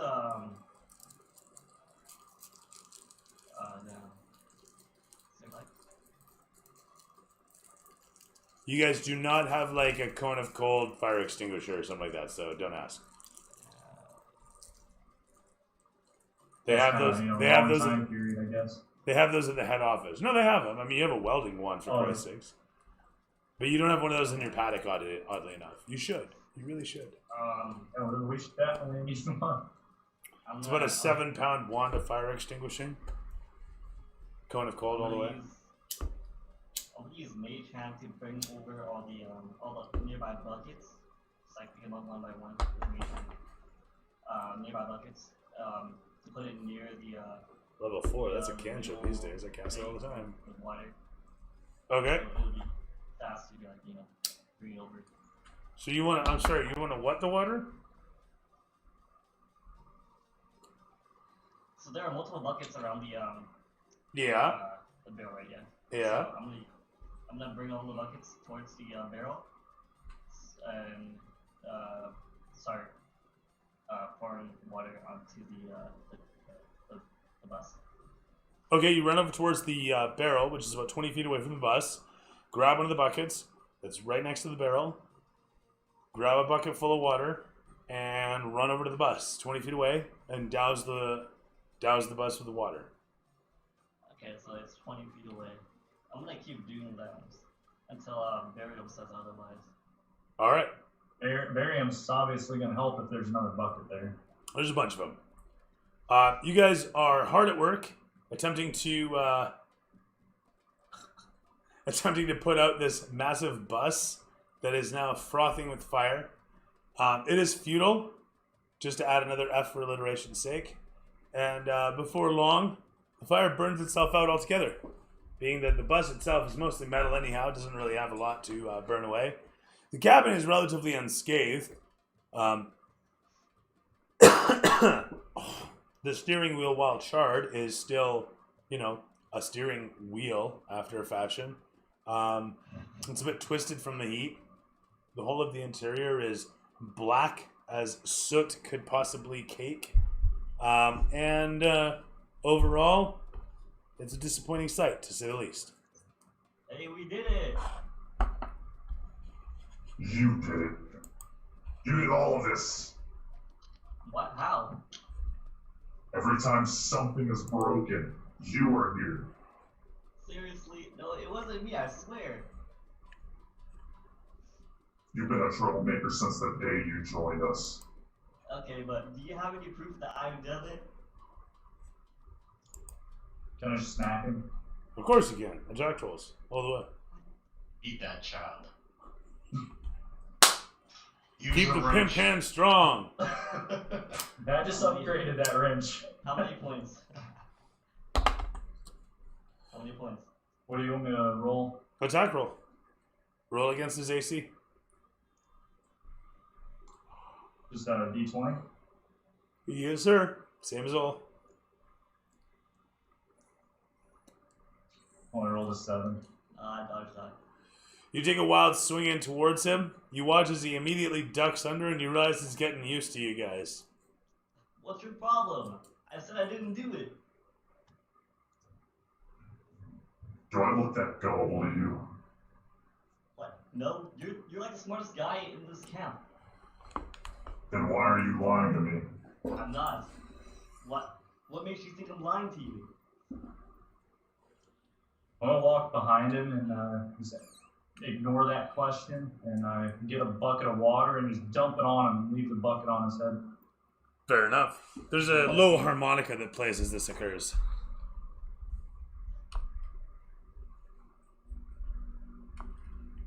Yeah, I can't dodge.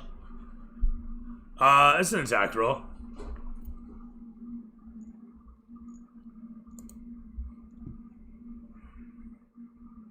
Have Sorth and I returned yet? Rolled a 15.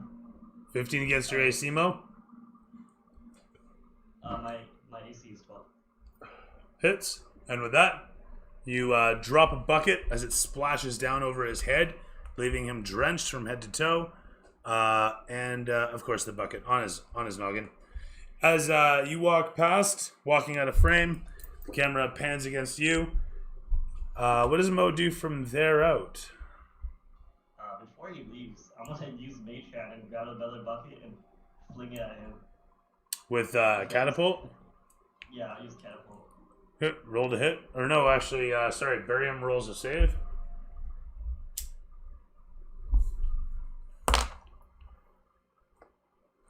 What save? Which one? It's a dex save. Or Dex 14, yeah. This doesn't ruin my sponsorship. Rolled a 13. Yes. The bucket just manages to careen off your shoulder. Roll damage. Into 9. 9 points of damage course through your body as it spins you about, smashing against you.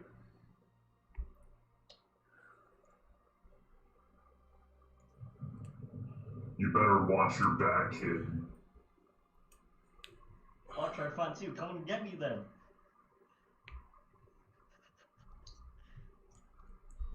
Come on, I'm standing right here.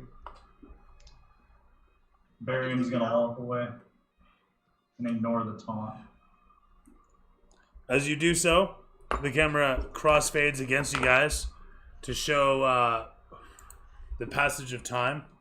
As a moment later, it shows you walking back around the bus. As you walk away, it crossfades to show you suddenly walking back around the bus back into frame, with Sophie at your side. As the two of you look up to see, as the camera crosses 180 degrees, turning around to show Laz and Orion entering through the paddock's gateway. Bjorn is easily visible coming up the sideway, having come an alternate route around the race yard towards your paddock. Sorth is still situated up on top of the bus, having found and acquired himself a new cow that didn't belong to anyone of importance. It's not important to the story at all yet. That said, though, there's like the rest of it down by the bus, and you're just kind of like gnawing, like just a relaxed dog, right, on a bone. You know what I mean? But you're sitting up on top of the bus, and there's just this slow, gelatinous drizzle of gore coming off the leg as your lizard jaws chew and chomp away, wetly masticating the cattle's bovine beef. Anyhow, that aside, bits of leather stuck in your teeth. What up, all? The party's back together once again. Mo, you can be here or not if you want to wander the city or if you're in the room. Either way, I mean, you're a kid. Whatever. Nobody gives a shit what you do that way. Do I notice You're free to the bike bus ride upon around. entering? Go for hikes and whatnot. No pressure. Do I notice the burn marks or anything on the bus? The bus is torched. Yeah, you guys totally, of course, noticed that the bus is fucking torched on the inside. What? What in the fuck happened to our vehicle? Graham? I'm nearby, right? Yeah. I'm gonna say some douchebag attacked it. Some douchebag named Mo. It wasn't me. Wait, are you serious? In a panic, I want to jump off and check to see if all my food is still there. Yeah, so, I mean, it is there. You checked it earlier. It's barbecued. It's not preserved. You're going to have to eat it within the next 2 weeks, but you don't know where the... Did you eat this much of it? Did most of it burn? You're not sure. There's a lot less here than you remember, though. And this stuff is barbecued. Someone's stolen all your food and replaced it with this smaller amount of barbecued your food. That isn't your food. Maybe your food. You recognize that spleen. But it's barbecued now. The hell. Anyway, so... You see this, lads? We find ourselves a driver, and then we come back, and our vehicle's torched. It's like we can't do one thing without the other. Yeah. Ariam, what did you say happened here? I was in the bathroom for 5 minutes. I come out. The bus is engulfed in flames. And all I see is Mo. I tried to chase after the guy, but you stopped me. I could have caught him. You were chasing nothing. And do you have any proof of that? Oh, yeah. I don't know. Who's the master of flames around here? I saw where he came from. I could have went after him. You can control flames and you let our bus get engulfed? That was a huge, huge fireball. I couldn't do anything about it. Trouble seems to follow you. You can throw me another deception check. This time at disadvantage. Oh no. Alright, that's fine. Math 20 and then... Oh, you're in trouble. I'm super insightful. What's your insight roll? 16? +6, yeah. I rolled 20 on it.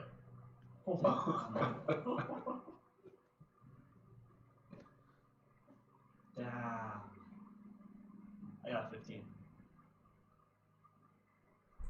The disadvantage really cut to me. That's GG, guys. Hey, honestly, don't lynch me too hard and make it painless as possible. if you guys just lynch me. I'm the kill. Something tells me you're going to be walking the next leg of the race. See, we should let Source handle this. Why? What happened? What's going on? The boy's a liar. What did he roll? I got 15. I got 20. Yeah, my original was 20, but it was disadvantage. Which would have worked anyway, because it's not like the same. When you make a save, if it's the same, then how you make the save wins, or not.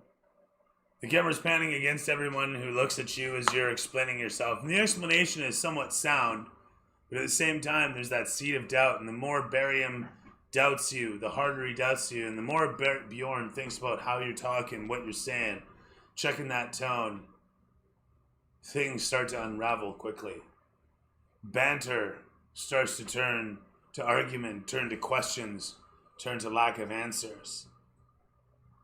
The camera panning against each of you, square upon your faces as the kid, his voice echoing around you as fast as he can get the syllables out, speaking as hard as he can about what's what. Hey, thanks for the subscription. Right on. He looks upon each of you, and each of you, your eyes showing his reflection as he speaks back. And sorry, what was that? What does Mo do? Sorry. I see it's going badly for me, so I'm just gonna try to end it as fast as possible. I'm gonna say, Violet, if you don't believe me, I'll catch the culprit myself. I'm out of here. Yes, don't come back until you find them. Or at all. The camera turns around to show the whole of you guys framed, with Mo at the head of it as he walks towards the frame and past it, leaving you guys remaining behind. It's legit, man. My bus. But as the camera pans against a lot of you guys, slowly dollying in towards to square upon you all, showing your expressions, each of you, dismayed, dejected, disappointed, angry, frustrated, furious. I'm not sure what it might be for each of you. But there's a brief moment as it crosses to then show the young lady over towards the side as she looks upon you all and says, "Quite a bit of drama. Is now a bad time for my problems." As she steps out of the darkness, Barry, I'm sorry, go ahead. You're not good with kids, are you? She gives a simple nod and a smile and says, "Unfortunately not. I decided long ago they were not for me." Us neither. And who Agreed. may you be? She gives a slow is nod at Sophie. this. And Barry, I'm sorry, go ahead. This here is Sophie. It's the daughter of Rico. Oh, Or Ricardo. our driver. Our ex-driver. Is correct. Miriam's new mate. Upon hearing this, Orion will glance down, like take a moment and realize, there's something in my pocket. He'll reach into his tunic and pull out the signet ring and the necklace of Rico's and kind of like juggle it in his hand, and then pull it out towards her. She drops down, grabbing a hold of it in both hands. She immediately falls to sobbing. I was going to send this to Rico's family, but I'm glad you're here. Now I don't have to pay the postal charge. We were the ones who found him. We did what had to be done with his murderer. She simply sobs, holding on to the few baubles that you've handed her. As she eventually recollects herself after a moment, she gets up to a knee and she simply says, "I am sorry." And as she wipes away tears, letting herself recompose for a moment, she looks down at the baubles and says, "My brother wore this when he died." And she simply does this for a moment, holding it close to her chest, and then simply stares at you all. She's unable to say anything for an extended period of time. And you can see a tension, a strange pressure, maybe not so strange, for those who have faced any sort of loss. But as she stands there for the brief moment holding those baubles, does anybody do anything, say anything? I pat her on the back and I say, "I'm sorry. He was one of us and is missed."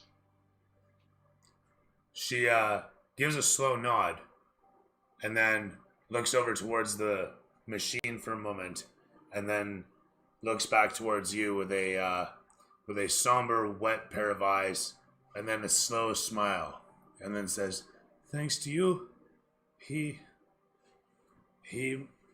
was able to do what he loved one more time. Would that he was still here. His legacy is held imprisoned," she says. "This Godfrey, he is holding the crystal cup that my father won under the sponsorship of Atronach so many years ago." I think when we found him, I think he'd just come from there as well. Perhaps we're She looks at you with her eyes drying quickly, and she screws up her brow as you continue. I think we might not be done with this. It appears not. And this is something we must act on quickly, for the next leg of the race starts shortly. She It's a gives long a time. she gives a nod at this and says, "Yes, it is some hours from now." Just for the record, I think it's what is it now? I said 3 hours. Everyone's back now. We'll say another hour's passed, so you guys have literally 12 hours now. 12 hours? No, sorry. 8 hours now.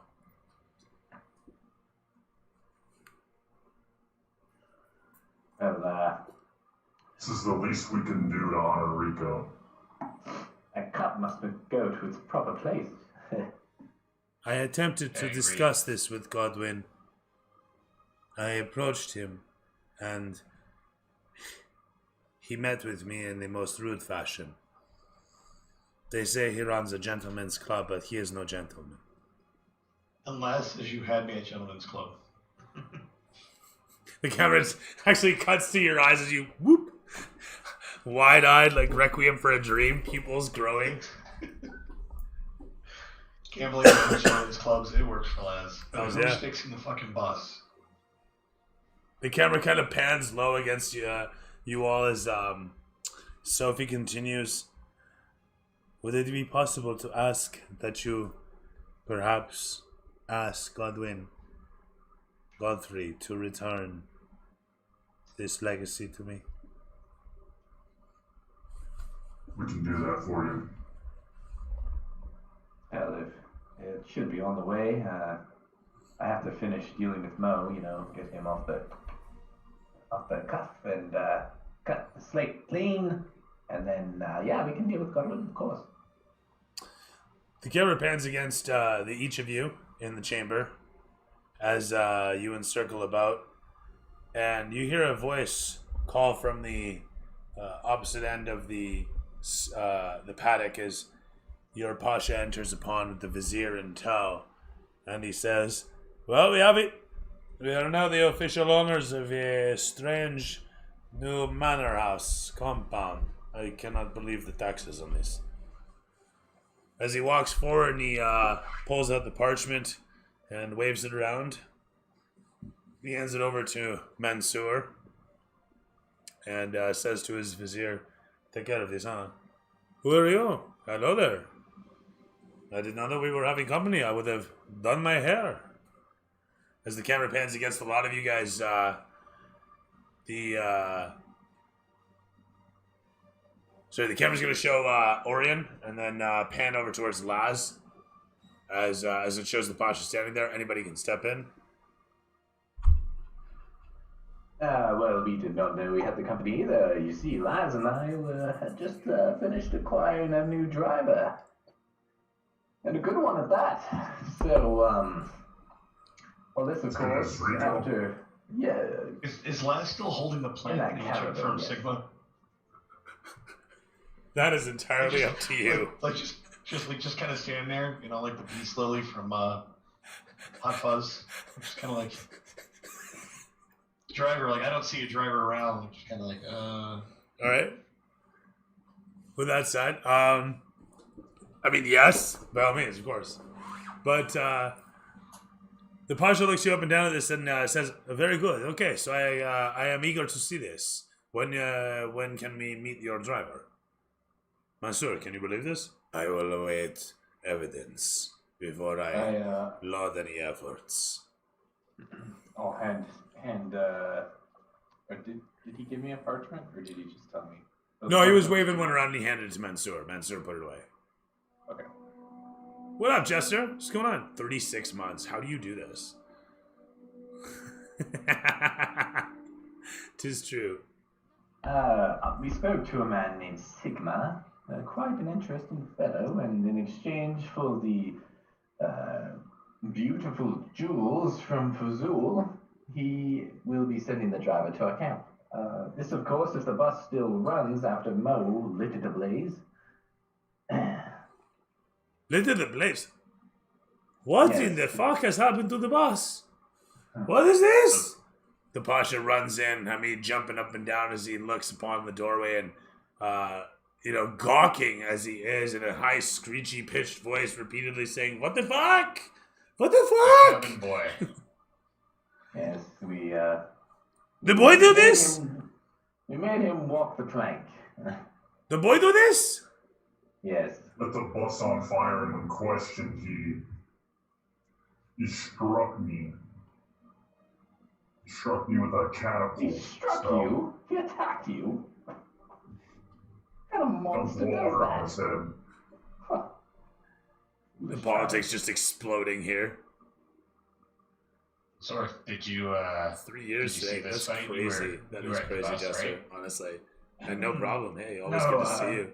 I was chasing a At least I cow. get to see you once a month, right? Not as big as Orion said it was. Listen, I But a swear, cow it's nonetheless. the hugest cow I've ever seen, but nonetheless, you got your cattle. So Look how I big came back to Orion fight is. you. Ryan, you left the bus in Mo's care? Well, I saw this I feel like I'm bow shrinking. hung Actually, I out think I'm getting fat on as the it is. desert, and I I appreciate knew the salt would compliment. be just I need to work out more, though. exasperated at the size of it and the quality of the meat. So we went on a little hunt, and then once he was on the trail, I realized, oh, we Hope need to you're find a well. driver. So I went on my way to find one.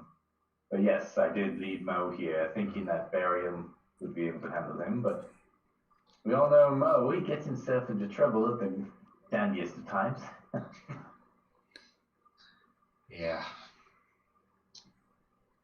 The young lady looks you all up and down for a moment and says, I apologize for interjecting with my issues. However, if I may remind you, and she pulls out an hourglass, and you can see it's a rather plain looking hourglass, save for one gilded set of letters that say at the bottom DM in gold gilded, and it's she turns around and she says, it's quite late.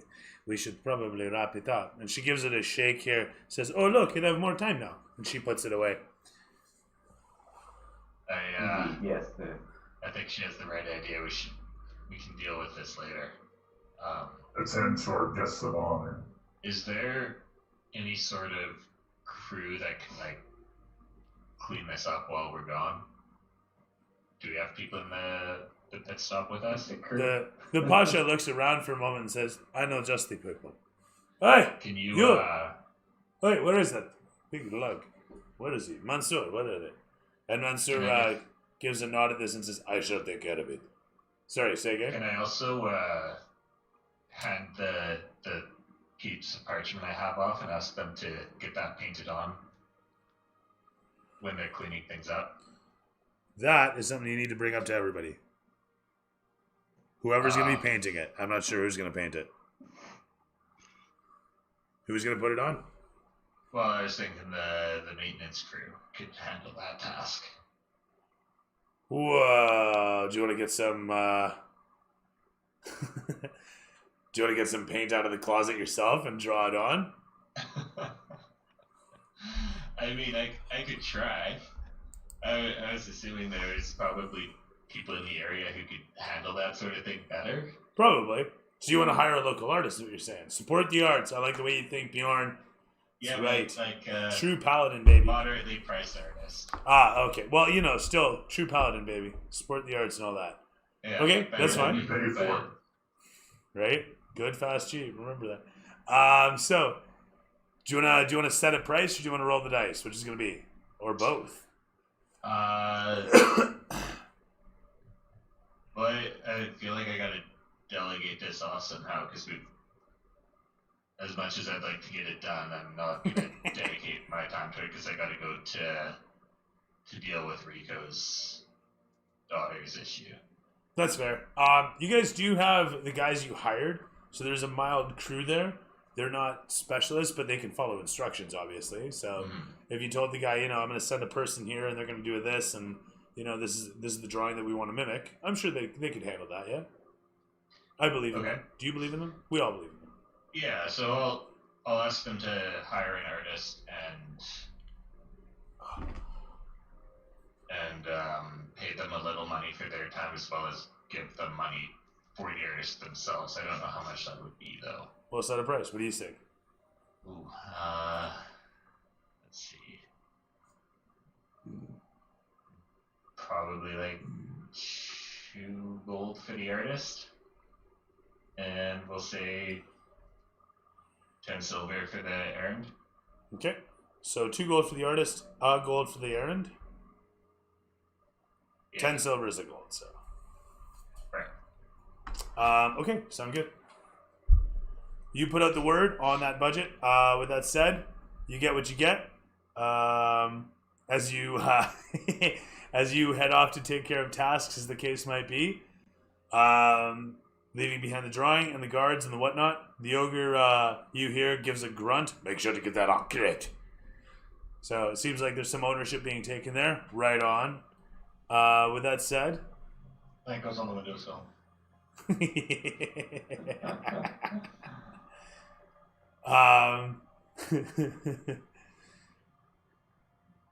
You guys are headed towards you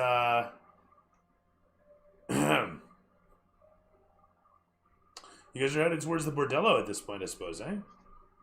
On the way, can I see if I can see any shady, like, thug groups? Like, really rough-looking dudes. Sure.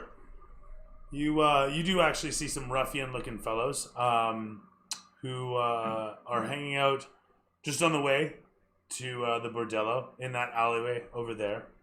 Looks like they're hanging out, and when they're not singing show tunes together, they're beating the shit out of people and each other's hair, I guess. I don't know.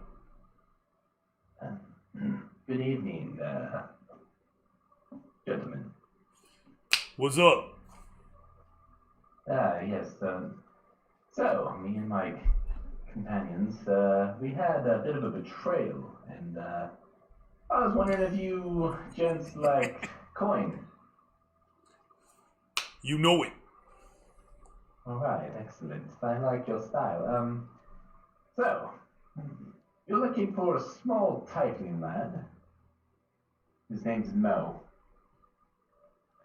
I need you to make sure he can't leave the city. By that I mean knocking him out and tying him to a post or breaking his legs, whatever you're going to do. We need to leave him here, and I will pay you handsomely. The fellow looks you up and down and simply says,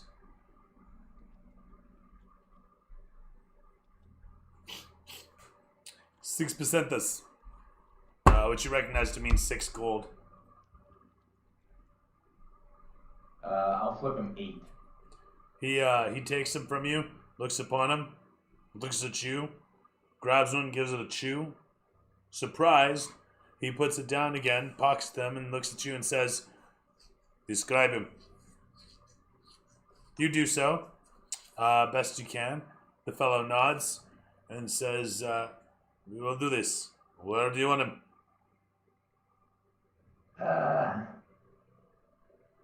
I want you to, tie him up near the gates where the racers entered, where they're going to pass through the city, I imagine. I want to be able to see him as we drive by, and just to teach him a lesson to not betray his crew. The fellow gives a nod at this, and he says, "Crew betrayal, very brutal." Yes, Very yes, terrible. I'm sure you've experienced it once or twice. He gives a slow nod at this, and looks you up and down, and he says, "Okay."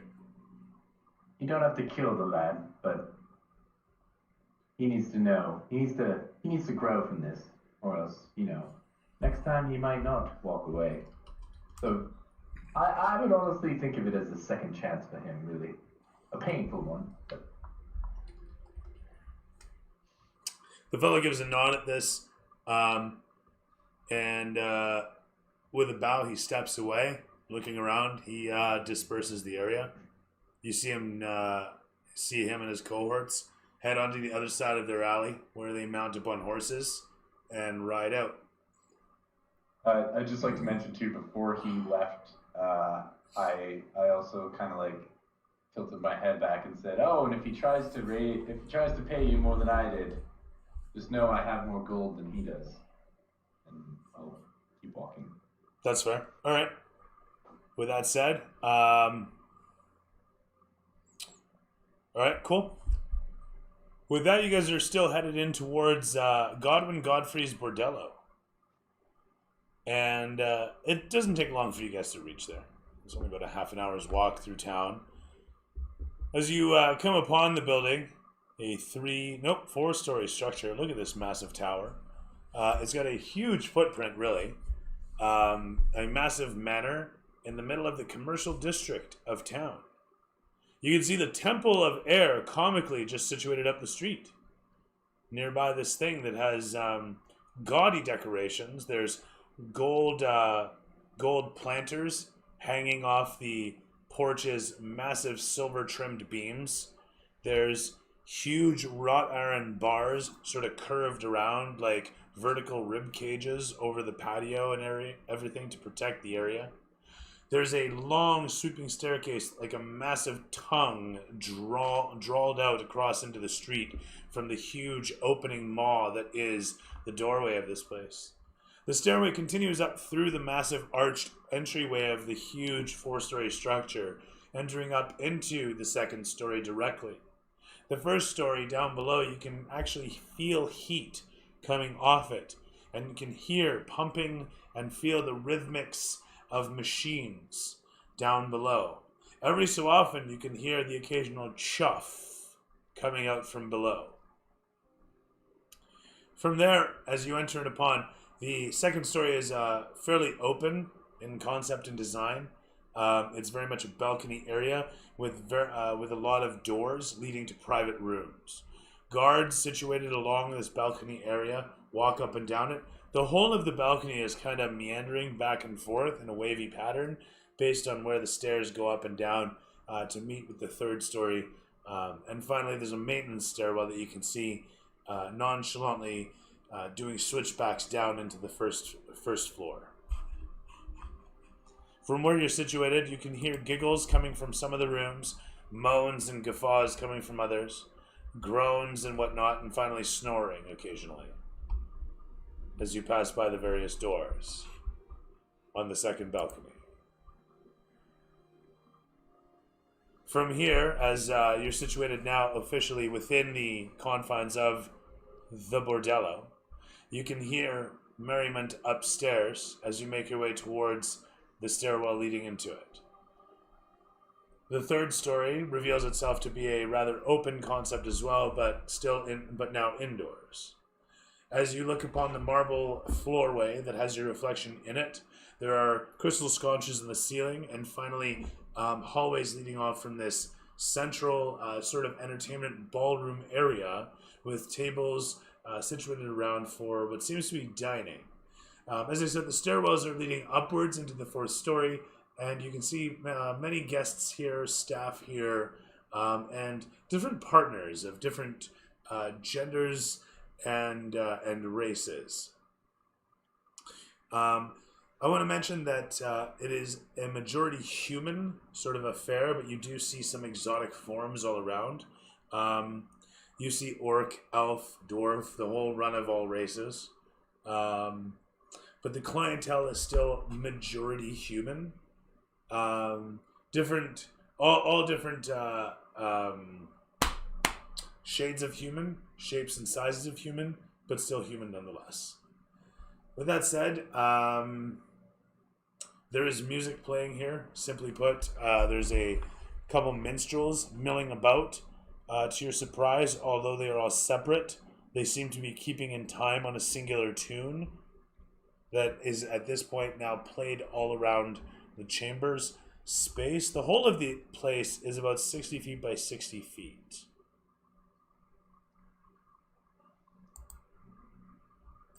Who does what?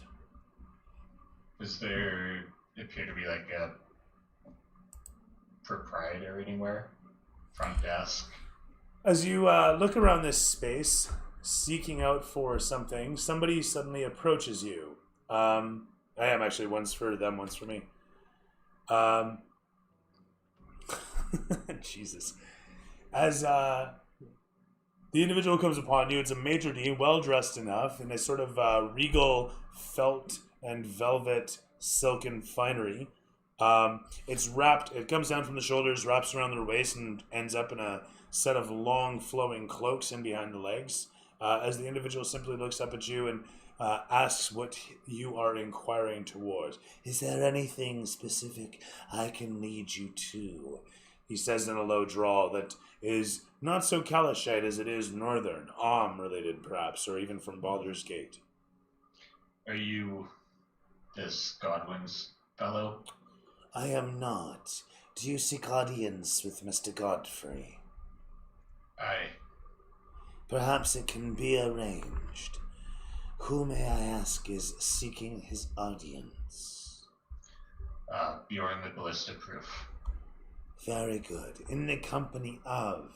And he gestures towards everybody in tow. I would like to make sure that I'm like kind of a step away from the group with my foot up, like not part of them. Okay, fair enough. You kind of want to seem apart? Yeah. Okay, that's fair. Just blending in with the other crowd. Roll me stealth at advantage. Okay. You're small and you don't look like anybody wants you around, so... 21. Very good. You easily fade into the crowd. So, he is still questioning away, as it were. The camera pans against a lot of you guys. We're members of Hamid Jabbar's race team. Our driver was last seen here.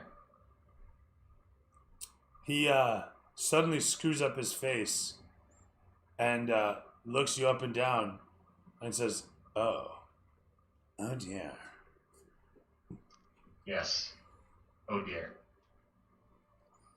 He We'll be seeing when now?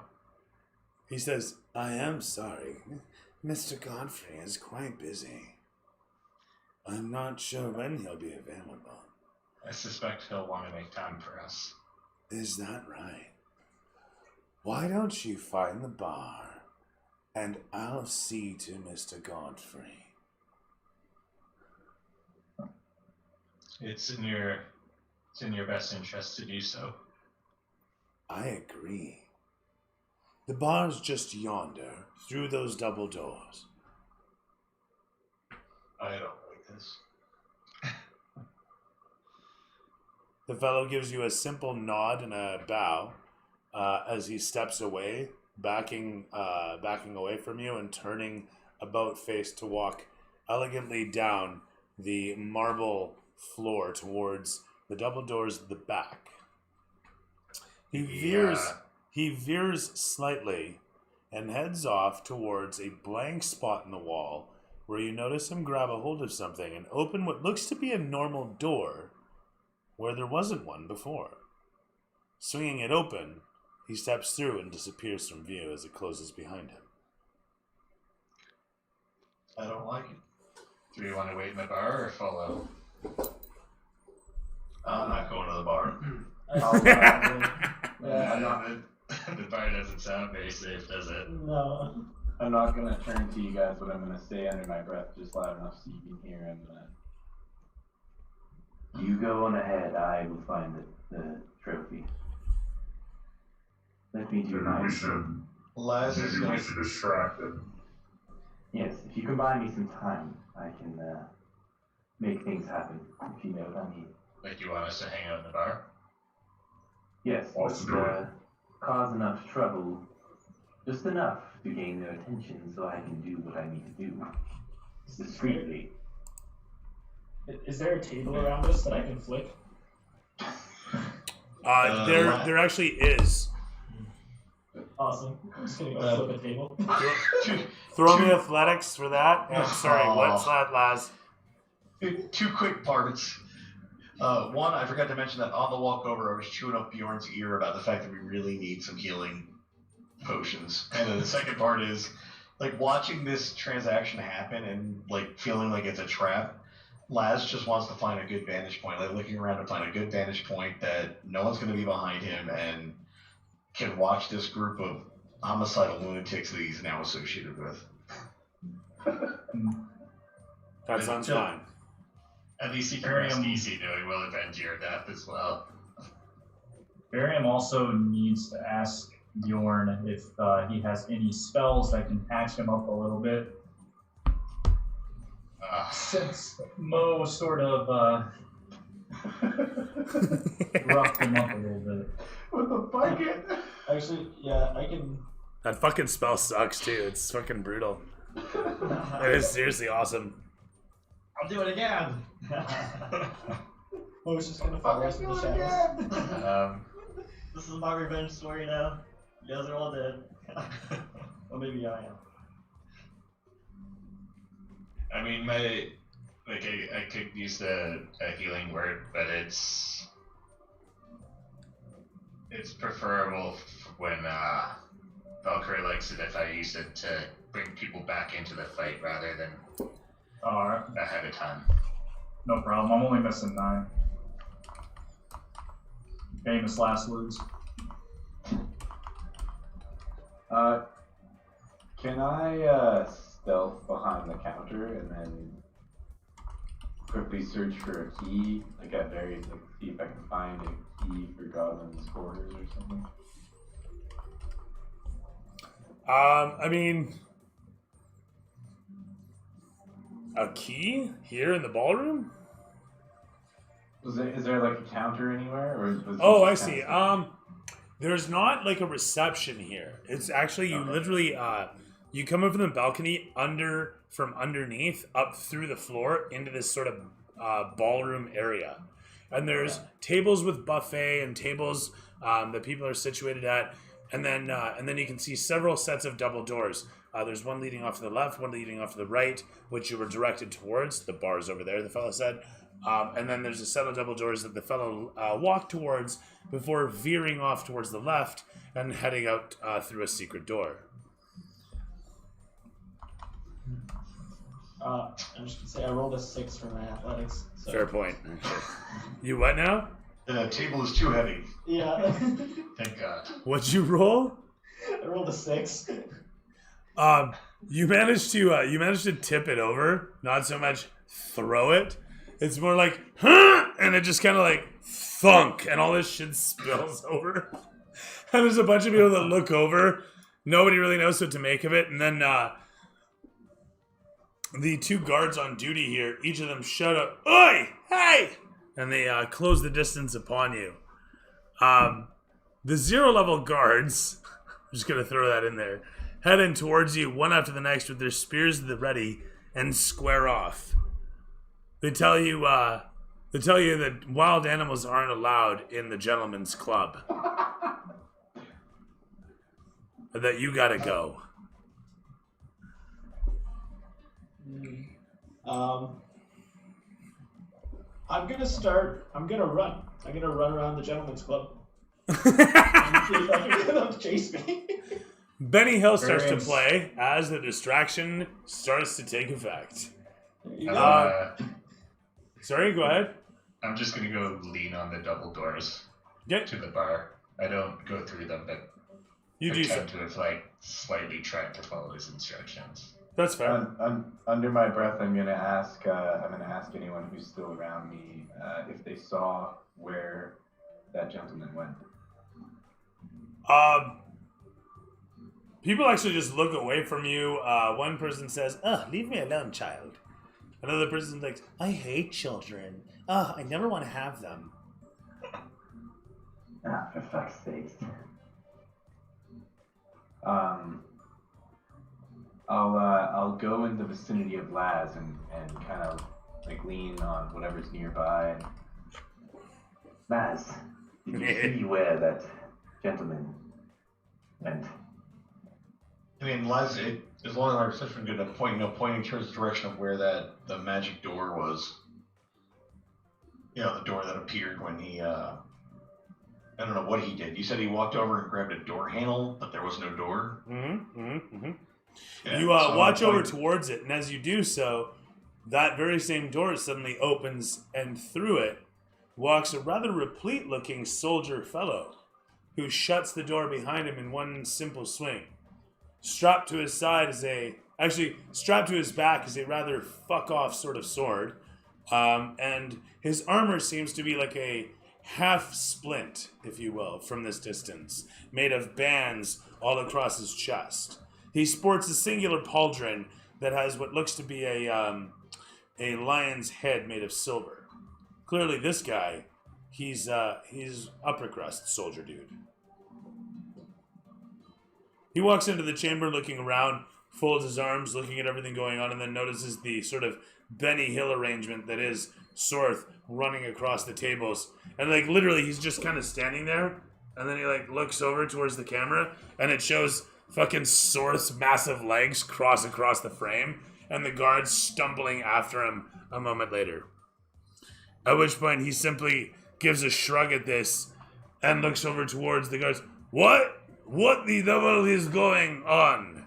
And he walks forward, pulling his blade right out of his scabbard and letting it drag against the marble floor as it leaves a long streak behind him. And then he looks down at it. Oh, right, I forgot. He hates when I do that. And he hefts it up onto his shoulder. At which point it cuts into his shoulder side and he's, and then he readjusts it onto the silver pauldron. He's upper echelon, but he's still retarded, clearly. But he makes his way over towards you. Sorry? I yell out to him, "You're Godfrey, then." Me? No, I just work for him. Oi, you stop there! And he runs after Sorth. I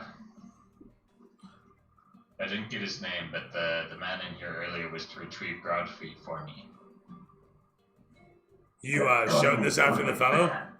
The fellow stops and then looks over towards you, and he walks in close. You clean this up. This is yours? I want this cleaned up. And he points that massive sword over towards where Sorth is running amok. Then you'll need to clean it. I'm here to see Godfrey not clean up a mess. This is not yours? Whose is this? Looks to be your issue. Is there like a glass or something nearby? I mean, you're kind of running past stuff on the left and the right. Cool. Can I throw something at his direction? Just yeah, if you like. Throw me a ranged attack. Alright.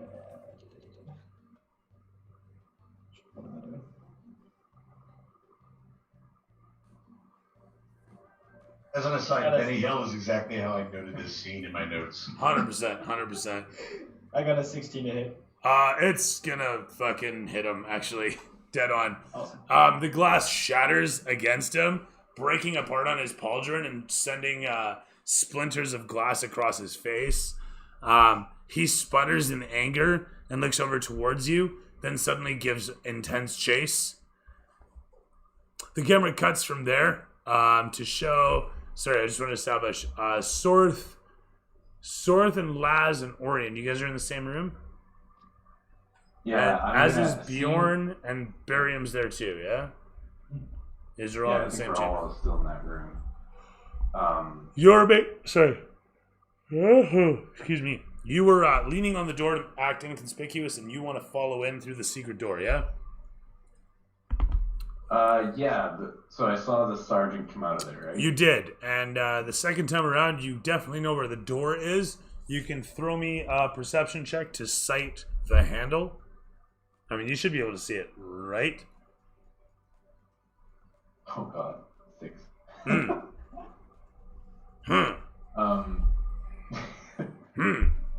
So I'm going to... This is an advantage, eh? Oh, it's that advantage? Yeah. Okay.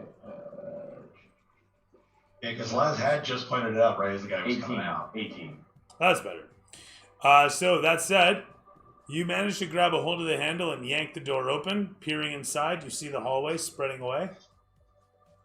There's a hall that leads to the left and the right. There's a set of stairs leading up.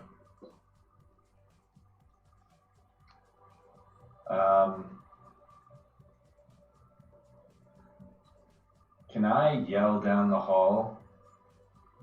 I want to yell,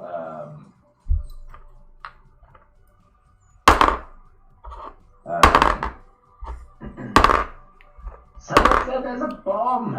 There's a bomb in here! We need to get out of here now! I would suggest you evacuate immediately! Some man named Bjorn is yelling there's a bomb and he's gonna blow this place if he doesn't see Godwin! As you guys are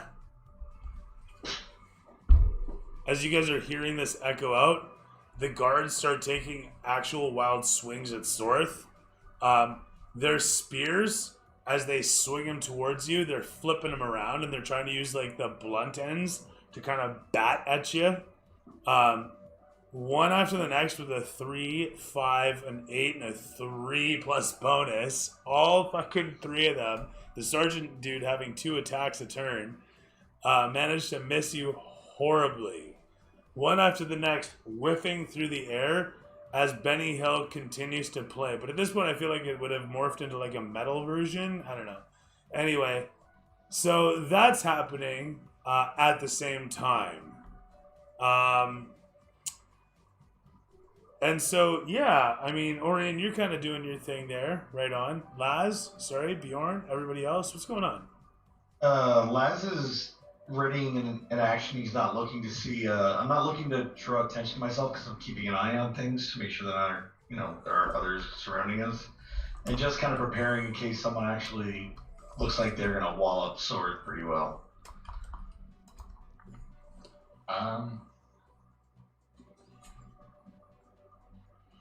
Yeah, I don't know what I'm doing. Still demanding to see Godfrey. Godwin.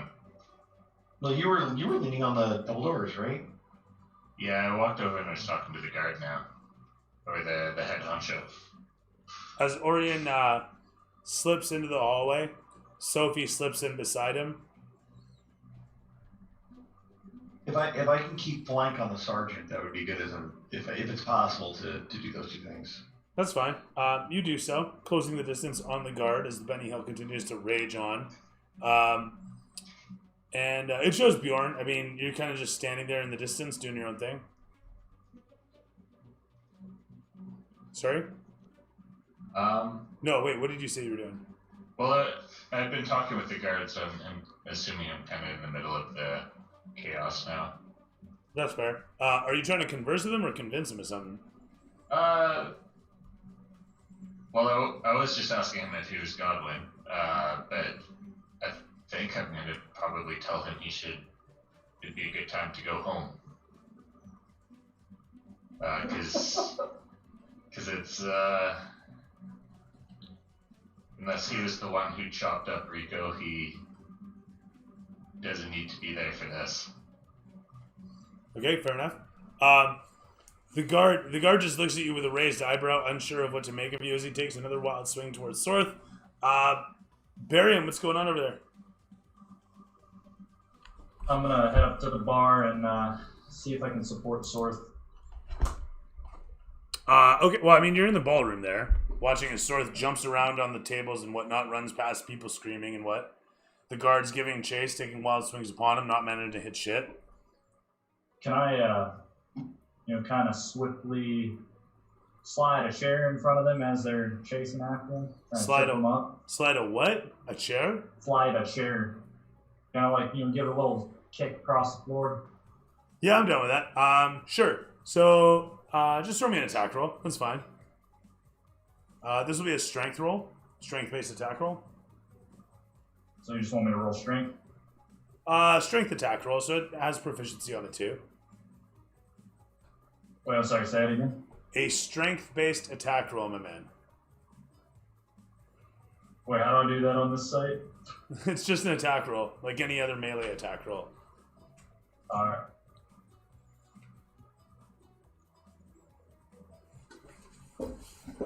Ouch. Roll a 7. 7? You Sparta kick a chair as hard as you can. It ends up flying past the fellow, and as he's running, he kind of watches it and then looks over towards you as he continues running on. The sergeant kind of veers slightly and gives you a finger. Don't interfere with the law! And he continues running after Sorth. With that said, the camera's going to pan against... what is it? Actually, it'll pan against your face to show the reflection of everybody going afterwards. But then... cardioid mic? No, I don't have any cardioids. So these are pure snowballs, dude, all the way. But as I was saying, it cuts to show...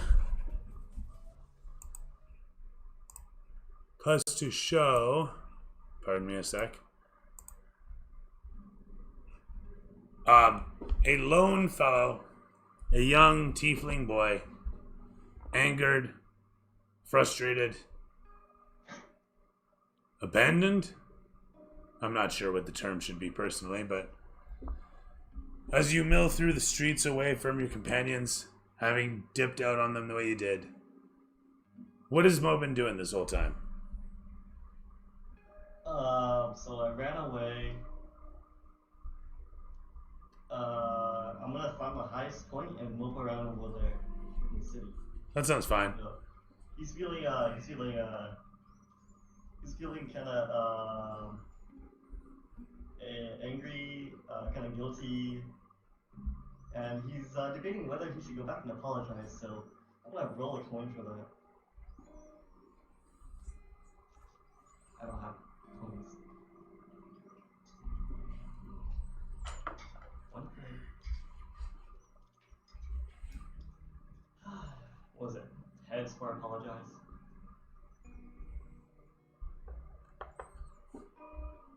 On heads. Alright, so After a moment of reflection,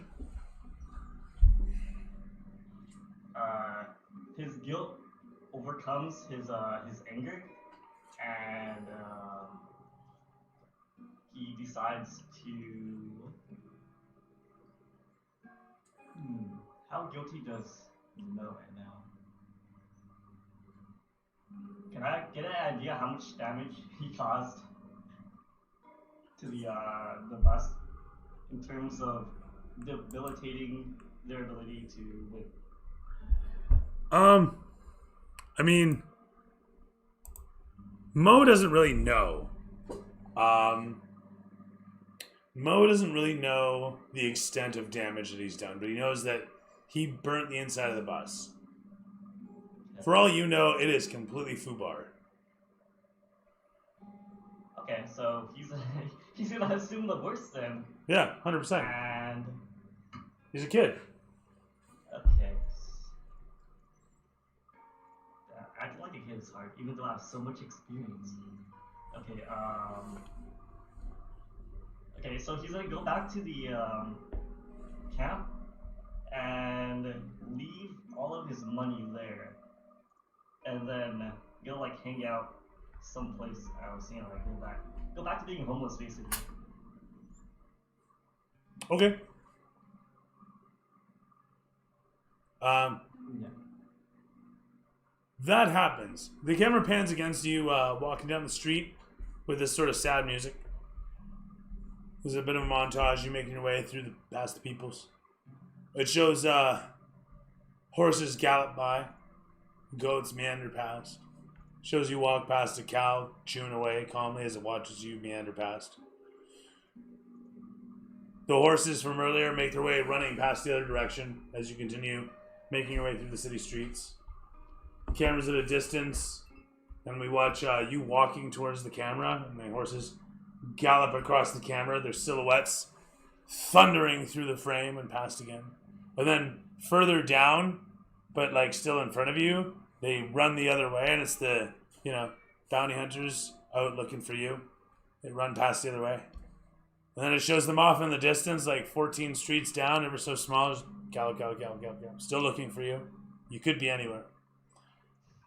As you're making your way through the streets, heading towards, the camera cuts again to show you from top down as you make your way. And then it tilts slightly and shows you walk past some dudes who are showing your picture to people nearby. Have you seen this man? This boy? And they're like, no, I haven't seen it. One person's like, hey, isn't that? And a full barrel of ale lands on them, killing them instantly. And everyone's completely distracted by that. You take 5 experience for their death. But in the meantime, it's tragic and terrible. Family of 5, gone forever in that blink of an eye. But everyone's distracted and you continue on. You make your way back towards and leave your shit there and you fuck off.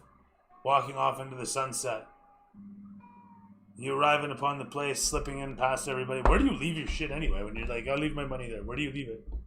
I'm just gonna dump it inside the bus. Or if the bus is locked, I'll just dump it on top of it. That's fine. Just record what I have currently. 25 platinum. It shows you drop your shit into all the burnt crap that's stuck to the floor now. As you look around on the inside of the bus, you can see that it's just fucked.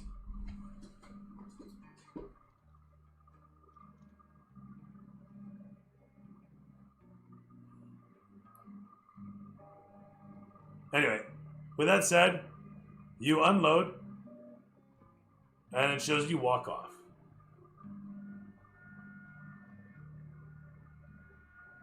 Did I get? Oh yeah, no. I'm also gonna leave the scrolls I picked up there too, because I don't need them anymore. Okay. And that's that. That's about it. And then I go fuck off. Somewhere. Let me think about where I'm gonna go actually. Okay. So, how long was I with them? Like, a couple weeks? About 2 weeks, yeah. 2 weeks? Seeing as I'm a Brook Boy kid with no friends, I would say that they were my friends for like a little bit. So I'll go chill out near the entrance to the start of the race. You know, like watching go off. Okay. Again, it shows you making your way through the streets as people are scouring around looking for you, not having any luck finding you. But you make your way over towards, as the camera crossfades back to show you guys. Oh, actually, sorry, wrong music. Because that was an intense one when we last left off. Did I notice that people are looking for me, by the way? No. That's good. No more than they noticed that you're right there.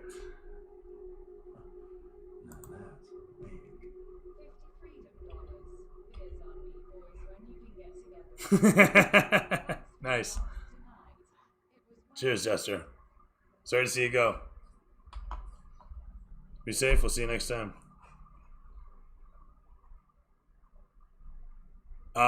Camera pans across to show you guys once again inside the hallway behind the ballroom. The stairwells leading up presents itself to you and Sophie as she looks down at you and says, "Have you ever done this before? You seem to know your way around." Oh, yes, my dear, many times. Lead the Now way. listen carefully. Yes. I don't know if you have any experience in stealing things and heists, but if anyone should catch us, I need you to pretend like we are star-crossed lovers. And I'm gonna need you to stick your tongue in my mouth. She simply stares at you for a moment and then gives a smirk and says, "I will stick something in one of your holes if you do not start walking. Let us find my That is fine by me, anything. Anyways, yes. She gives a smirk at this and says, "Let us find my father's legacy." Listen, if I were a trophy like that, I would probably be upstairs. What do you think? I have heard that it was kept in a safe. That this Godwin kept it close and secure from my father for many years. I would imagine, yes, upstairs is the most sensible place for it. You know what they say about a woman's intuition is always right. So I will take your guidance and I will head upstairs if you do care to follow me. She gestures for you to lead the way. Yeah, I'll quietly start slinking off towards that way. Did the stairs lead you now? The stairs themselves are quite steep and narrow and lead up into a narrow hallway that seems to be following along with a room within the building. You seem to be within the walls, very obviously, and the room itself, quite large, the hallway comes to a point against the perimeter of this quite large room. As you see the outline of the doorway easily presenting itself, Sophie simply looks around against the wall and she doesn't see a handle of any sort. She kind of mutters under her breath about it, and then peering against the wall, looks around without finding anything special, and then looks at you. "Do you see anything? Any way of opening this door?" should I roll perception? Or What's your passive perception? It's 13. Yeah, go ahead and roll perception.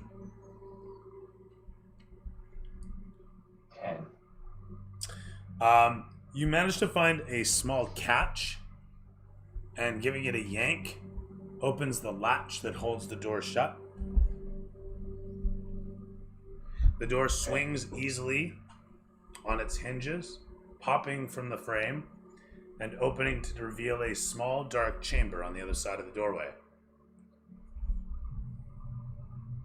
Okay. Can I look around? Do I see anything inside the chamber? Do you have dark vision? No. No, you don't. Sophie says, it's quite dark in there. Perhaps some form of illumination would be good. Do you hear that?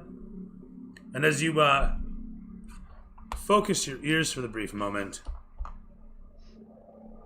you're pretty sure you do hear something. Something odd, low, guttural,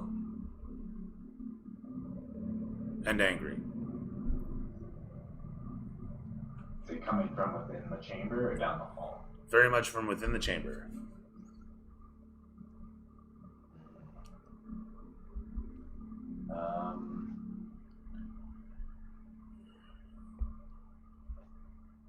I think I have a candle.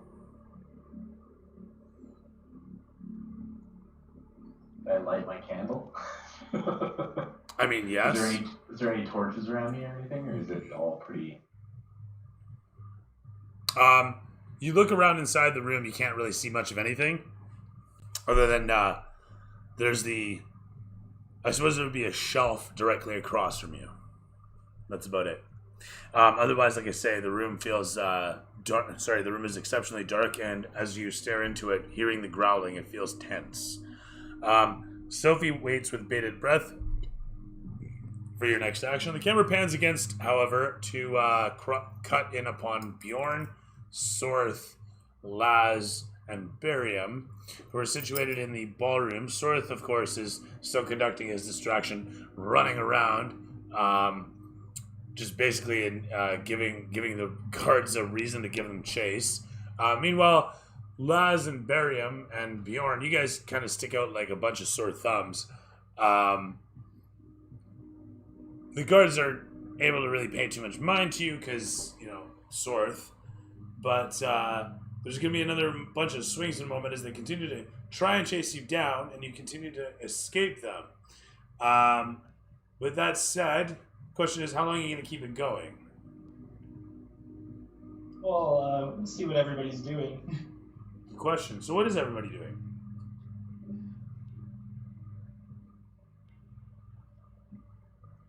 Because if you guys go in the hallway, I'll just leave the building. Take them to the front. Are you just going to start heading in that direction and hoping that they all start following you that way? Yeah, pretty much. Sorth just starts chanting Godwin.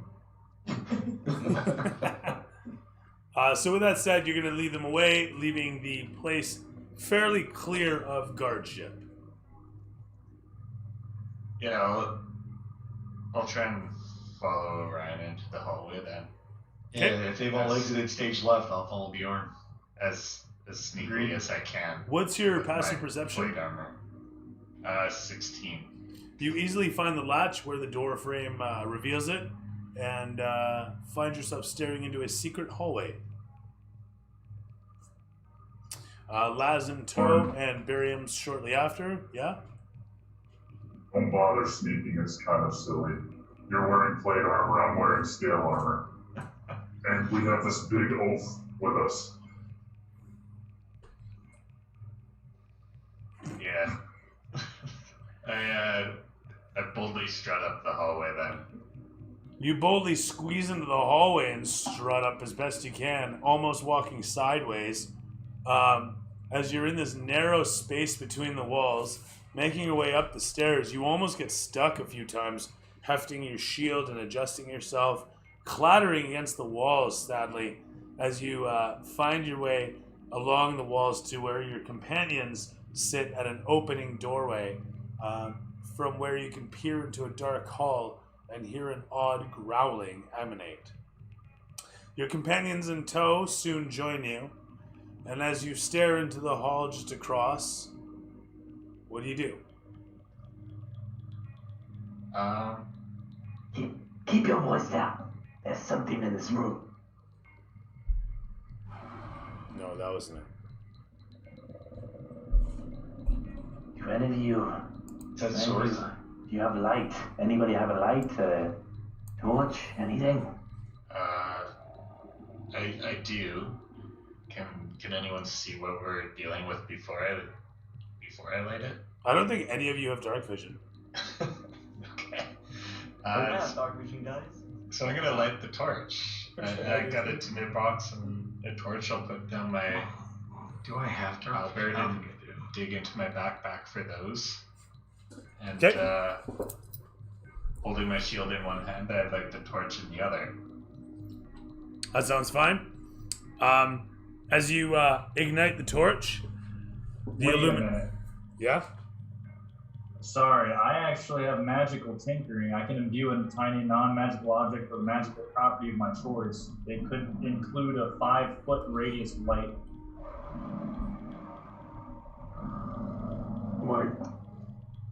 So with that said, as the torch suddenly ignites and you hold it aloft, the orange light bathing the inner sanctum, you see the whipping about tentacles as you stare upon the six-legged visage of a strange feline form. Its panther head eyes you as it stares and then simply whips out towards you with one of its tentacles as it cuts to black. What in the shit is that? Six-legged panther monster. The credits begin to roll. And To Be Continued shows up as everybody takes 600 experience.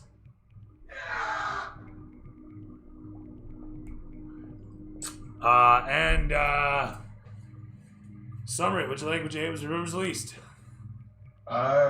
It was a nice interlude after a couple really combat-heavy sessions. And it's always fun when everyone gets their choice to go do whatever little bits and pieces of things they want to do in their free time. It's kind of been a while since we had one of those sessions. I felt a little bad for Mo because Orion definitely enabled it and then just like sent people to murder him. Like, oof. Not murder. Not murder. Let me clear that out. That's no murder. I think he said to break his legs at one point, but Yeah, I said don't kill him. You're gonna cripple the orphan boy to hide your secrets. Fuck, you gotta learn, man. This is a thieves like theory on child rearing. And that's coming from a guy who just beat the shit out of Shreer because he tried to steal We his money. literally just killed like a dozen people because Bjorn was pissed. Yeah. But that's righteous though, right? Yeah, that was righteous. It's in the name of Valkyrie. He's been Right? sabotaging the ship. It's been coming, man. Yeah. The plot twist is we're all actually in therapy. Yeah.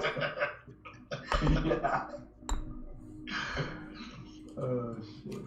I like a good roleplay heavy session. Cool. Least favorite part, if any?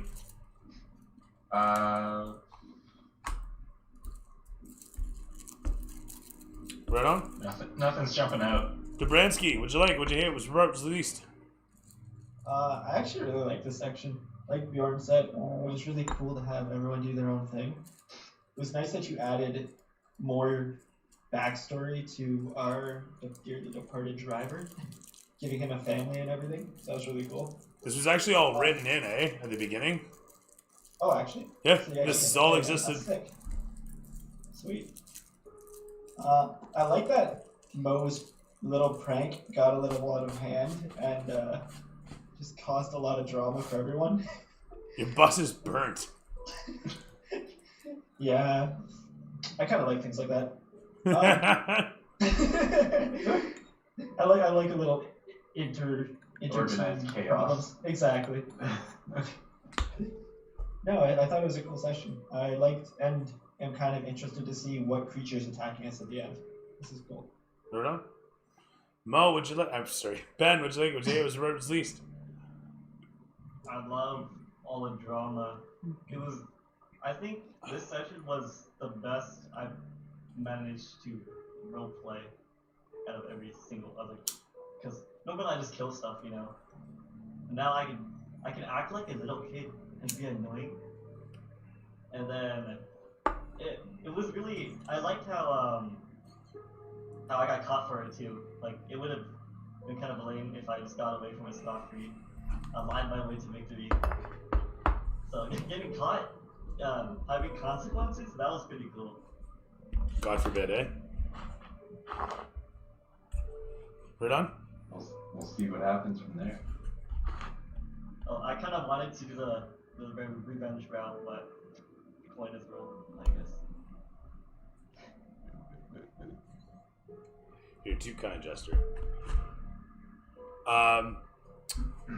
Right on. Sorry, I'm trying to switch up the music here because it's like super miserable. How does it work? Sean again, what'd you like? Jay was released.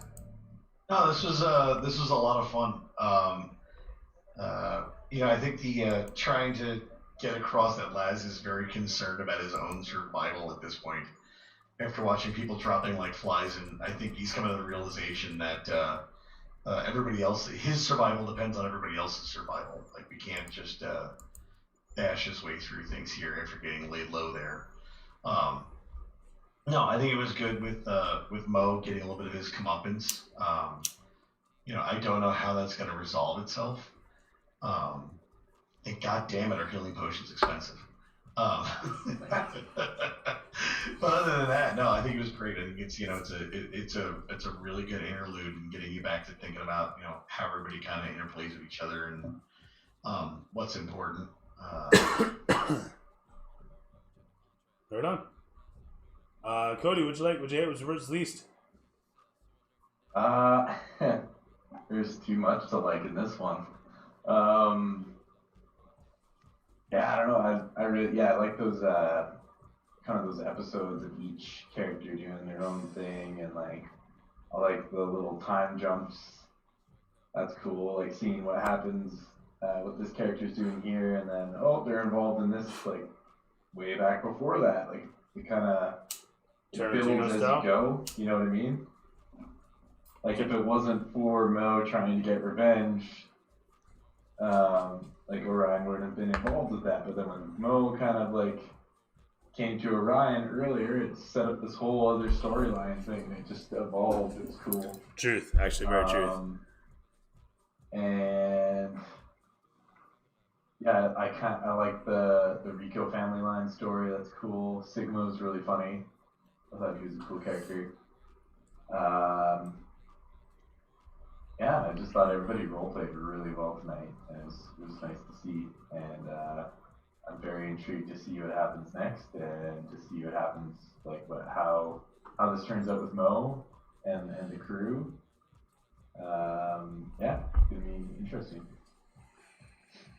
And I didn't really dislike anything. It was all good. Fair enough. Rickard, what'd you like? Was everybody's least? I love chaos. I like that shit. Like I think a lot of stories kind of lack that. Like go from like movies and games, but it's like some of the best ones have that crazy character that's always messing with shit and always pissing somebody off, which is perfect for Varian to have someone like Mo that's always annoying the shit out of him. Like a or foil, if yeah. Mo's annoying someone else. But I like that type of chaos because it just keeps things interesting, I think. Mm-hmm. I loved the introduction of Soku and the fact that we learned Rico's real name, Ricardo. I like that, and having a little destruction from Sorth was fun too. Watching him get chased, it's a blast. So, the Bordello, yeah, like long and the short, this was all written up way back, like before you guys took on Atronach and all that. and could have been like a way to appease Atronach. Like this was all there is a route to actually solve that whole thing. Like you didn't have to go through three sessions of killing Atronach. You could have actually just like a session of wheeling and dealing and pay him off, and that would have been fine too. Go figure. But he killed your driver, so I get that. And shame on Rico for not being upfront about everything going into Dashadjen. But it is what it is. So I'm glad everybody had fun. I'm glad everybody had a good time learning a little bit more about all the sort of history about this guy. And I've been having a lot of fun presenting it. So I'm glad everybody appreciated what this session was. So, and yeah, to my viewers, there was a lot of viewers actually that were very involved. Good to see you again, Jester. So, yeah, I mean, Sorth is shown running out of the bordello with the sergeant and the guards in tow. They stop at the bottom of the stairs. The sergeant kind of spits on the ground and turns around and walks back up the stairs, nonplussed. Another one gone so far as he's concerned. And he heads back up the stairs with his guards in tow. Otherwise, yeah, we'll find out next session what's going on in that office. Everybody had fun? Yes, sir. Very much so. Right on, me Yeah. too. And everyone One got their last. experience? Everyone got their experience okay? Yep. Alrighty. Have a good night, everyone. Cheers, all. Yeah, have a good one, guys. guys. It's always a Thanks, pleasure. cheers, everybody. Until Thank next you, time, Take it's it been a easy. pleasure to be your entertainer, your dungeon master, and all that sort of thing. Until next time, may your 20s always land on 20. Have a good night. Peace, yeah. See ya.